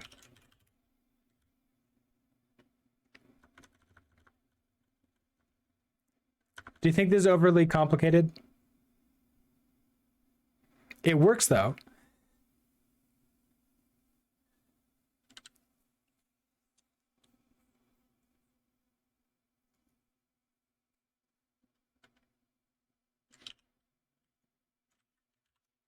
Okay, so we can run a simple like select5 or some other primitive, and it will return an object with value that will pass in. Since SQLX validates our queries at compile time, this is a good way to double check that everything is set up properly. So if I remove you,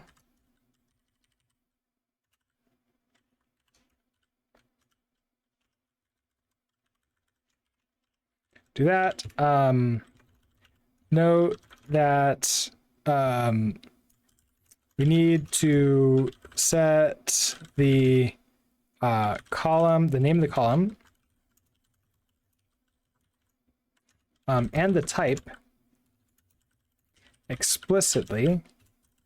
Otherwise, SQLX won't know what is expected to come back.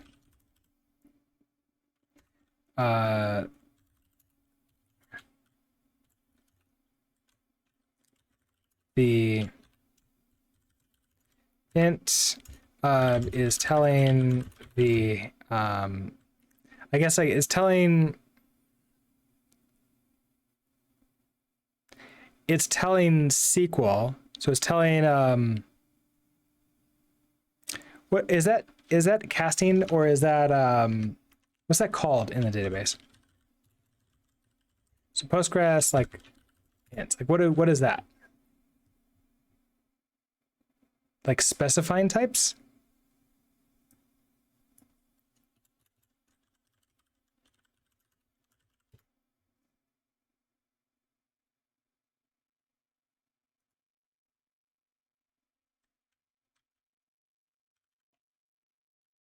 Can I search for that? No hints.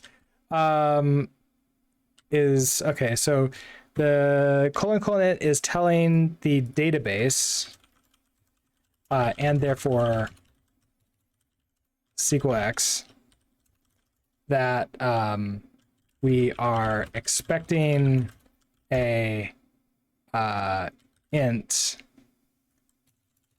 and int.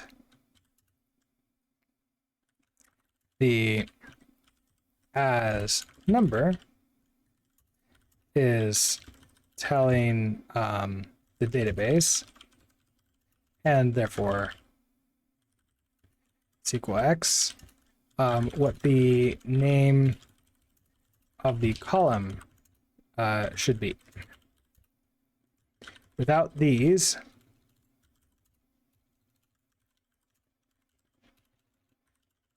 SQLX wouldn't know how to map the data to like Rust types. Okay, so I think that works. So then let's also add in one more. It's like the full code for main.rs is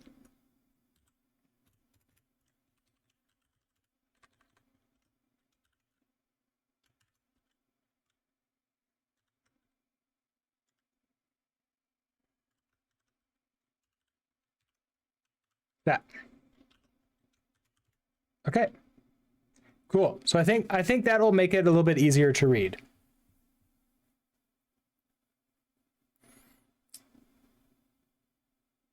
And I think that matches a lot more with what we see in the video too.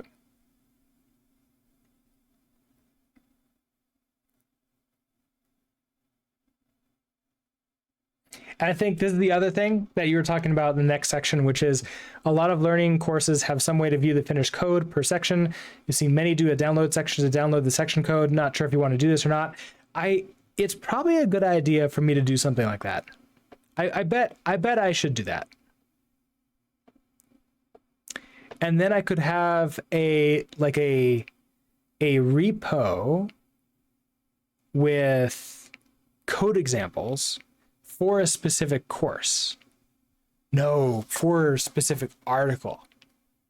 And since I can mix and match them, it'd be a little bit weird, but it would work.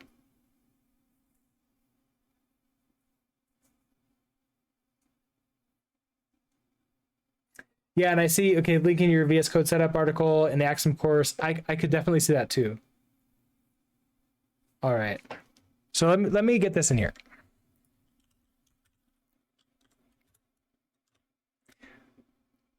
Before I do that, let's check our spelling.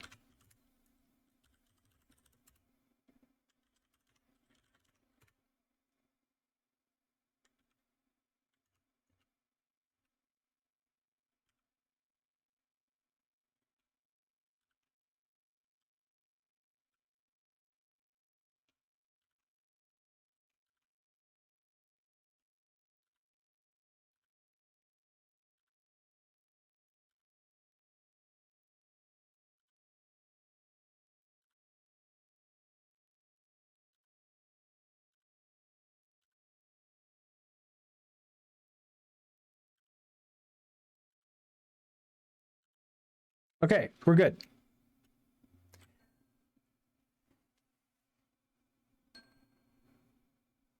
I just know that update is different than video.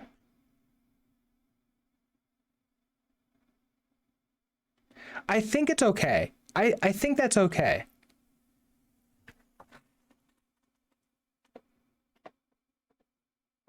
But I can definitely see, I can also see that being confusing.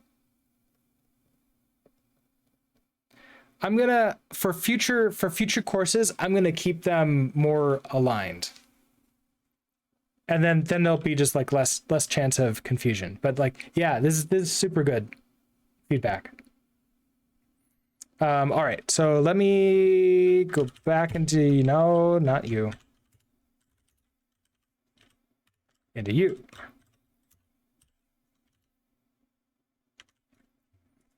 And we are going to update you, hit save. And now, okay, so we have SQLX tutorial there. Here's our cargo add.env.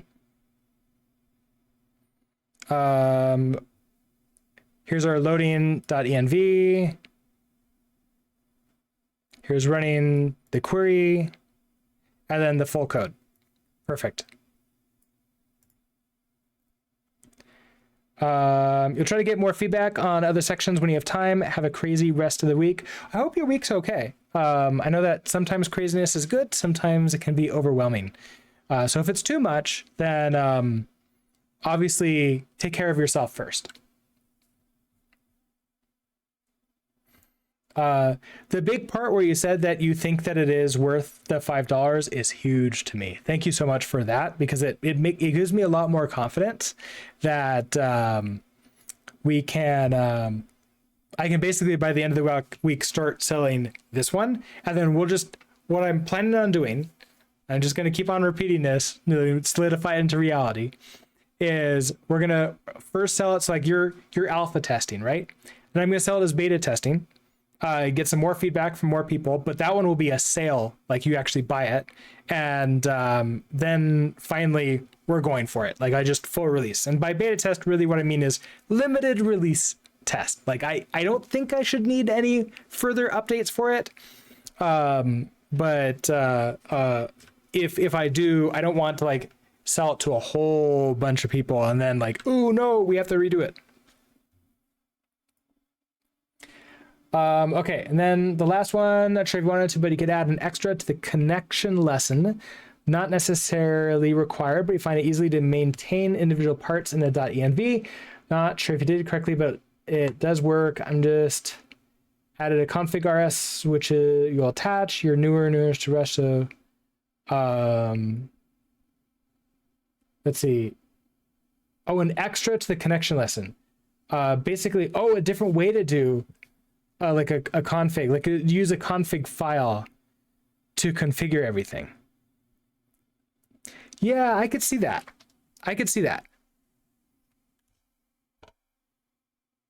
Like a more solid architecture. I'm gonna think on that, because like that might be a different lesson altogether, just in general, like for architecture. And that might not even be like this course. I might do like a free course on architecture. Yeah, like extra but not required. I don't have the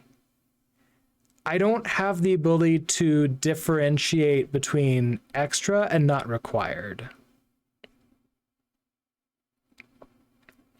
Tea Kettle Drone, hello.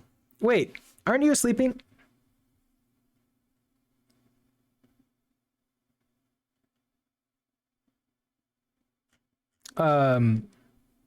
But anyways, hello again.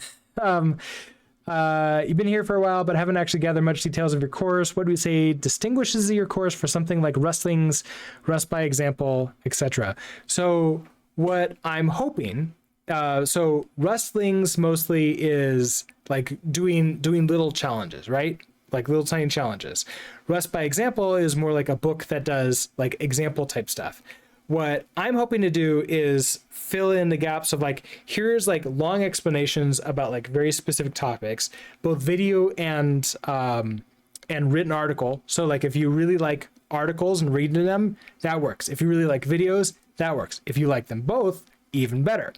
And then the community is the second part of it. So like by getting part of this, you get added to a channel in Discord, where then we will, you have the ability to ask for help. You have the ability to sort of like Mark, I need help with this, and then community can both help each other, and then I can jump in and help out too, until we get too busy, in which case it'll be mostly community. And then finally, what was the last thing? I'm going to do a live version of it too, where basically it's going to be like paid office hours, where I'm available, not streaming, so it's just private. You and other people in the cohort, so it's going to be limited number of people. So you get me plus like maybe 9 others at the same time that go through it, and like I can help out and sit together, and it becomes more of like a remote live classroom environment. In some cases, I might jump in and do like a live improvised lesson in a case that like I see somebody getting stuck, and then everybody can just sort of go and see it. And all of those are just like dedicated to the people taking the course, if that makes any sense. So that's going to be my main differentiator, as it were.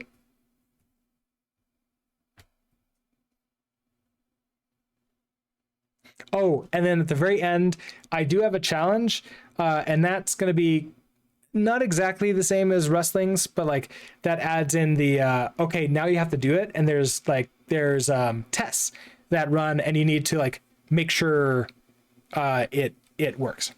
I think it's difficult to compete with what's available for free. You have no doubt, you have valuable, unique knowledge, but I do find it hard to find a way to justify paying for it aside from just liking you. That's the reason why it's community and also like me as part of it, right? Because the big thing of like purchasing the course is, there's plenty out there that like you can get for free. You want to be able to access like somebody or a community of people that can also help out with it. That's the payment for it. Plus I also like, this is going to be fairly cheap if you're not buying like the live version. The live version is going to be the most expensive version though. And then right now it's super simple. Over time, I'm going to be able to update the LMS to include auto tests and everything else in there to make sure that it can check for understanding, and I can help make sure that there is transfer going on. So you can transfer from one domain to another, and like you get what you want out of it. So you don't run into like, hey, I went through this course, but I can only do it within that one context. Totally understand. Sorry if I woke you up from that. But my alarm went off. It's about 4:30. We deployed, so we made some changes to this course. I do like your idea, Unreal Realities. So I'm going to add in a note to, I'm going to put it in my inbox. Let's see. Add VS Code article to course. And then what was the other one? Oh, add dot env article to course. Oh, there's one more thing. Eventually, so there's not like initial out here. Eventually, what I want to be able to do is the ability to create customized lessons for everybody who comes in and like purchases courses. So let's say you're struggling with this, right? So it's like, okay, well, what exactly are you struggling with? If I can figure that out, I could then write a custom lesson for that person and then add it to their course.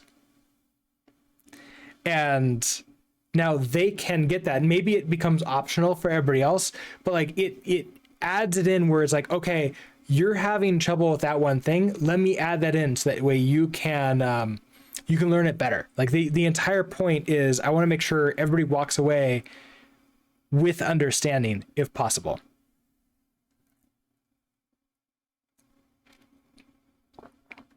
But those services would probably be in the more live sections of it, because I won't be able to do that for like everybody if it's the cheapest version.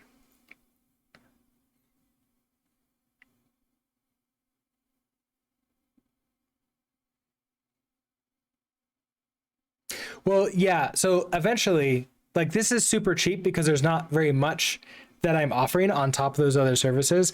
Eventually I'll be able to raise the prices to more normal.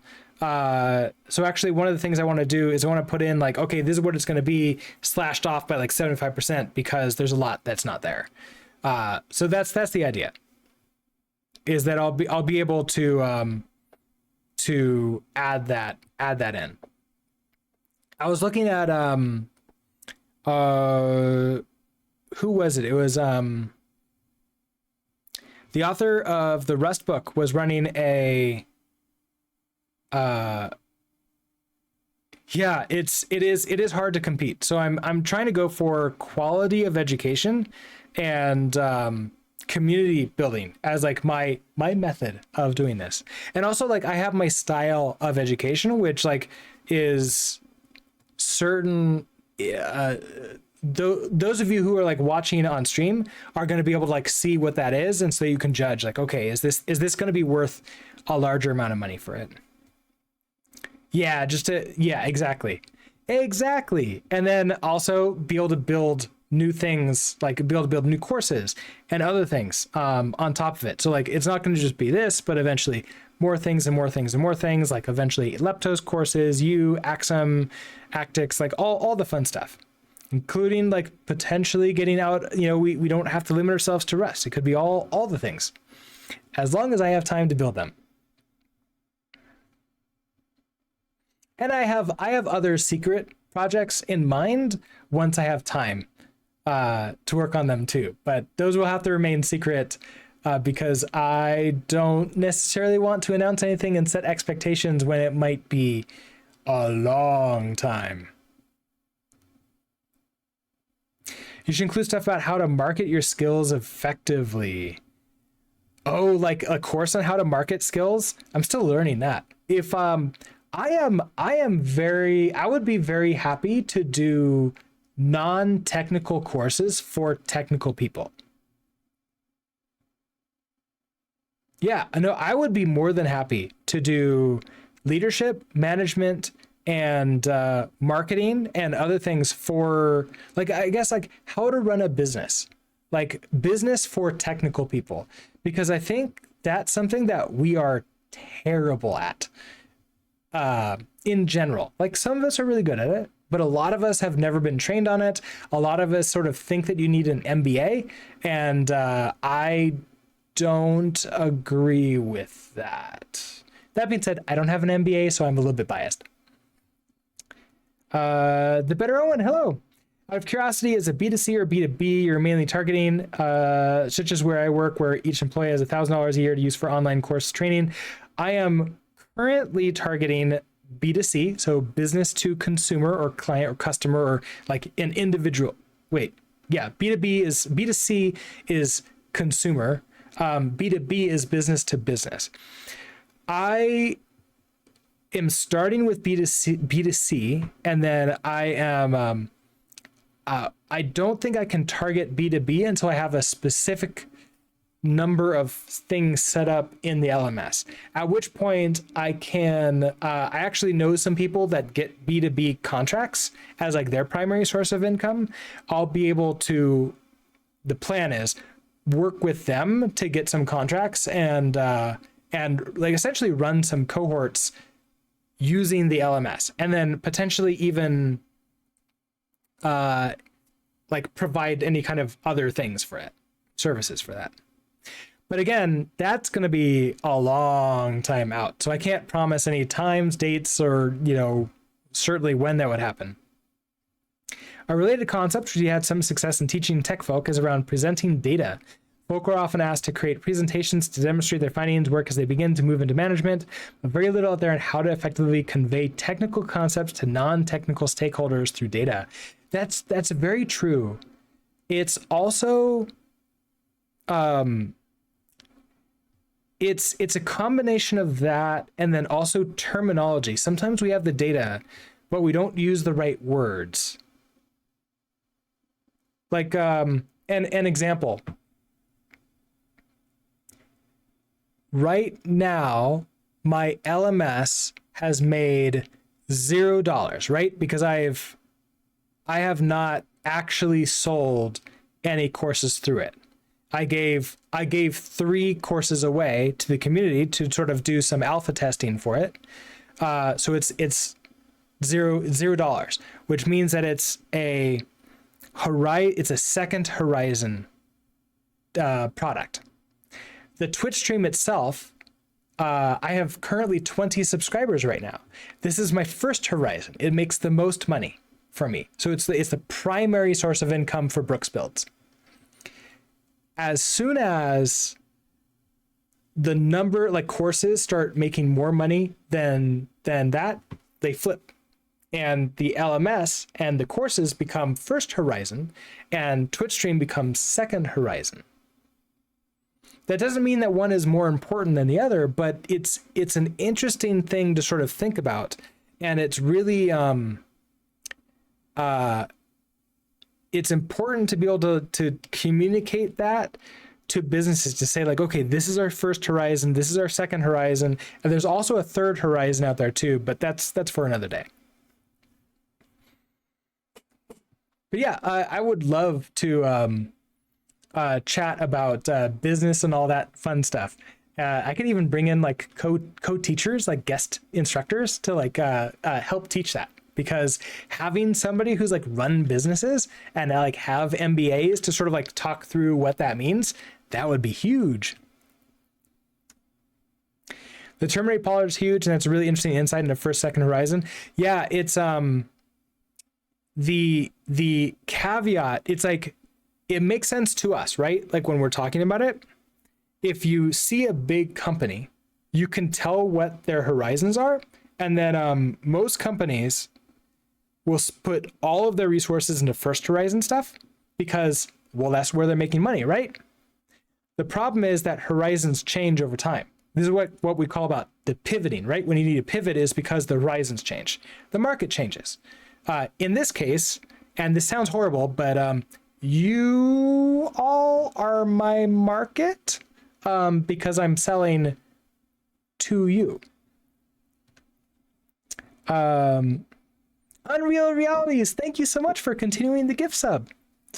I didn't realize that you had gotten a gift sub, but thank you for continuing it. I sort of wish that it did like a sound or something. I think a normal sub does, but I just got that as a little message in the activity feed. But thank you for that. All right.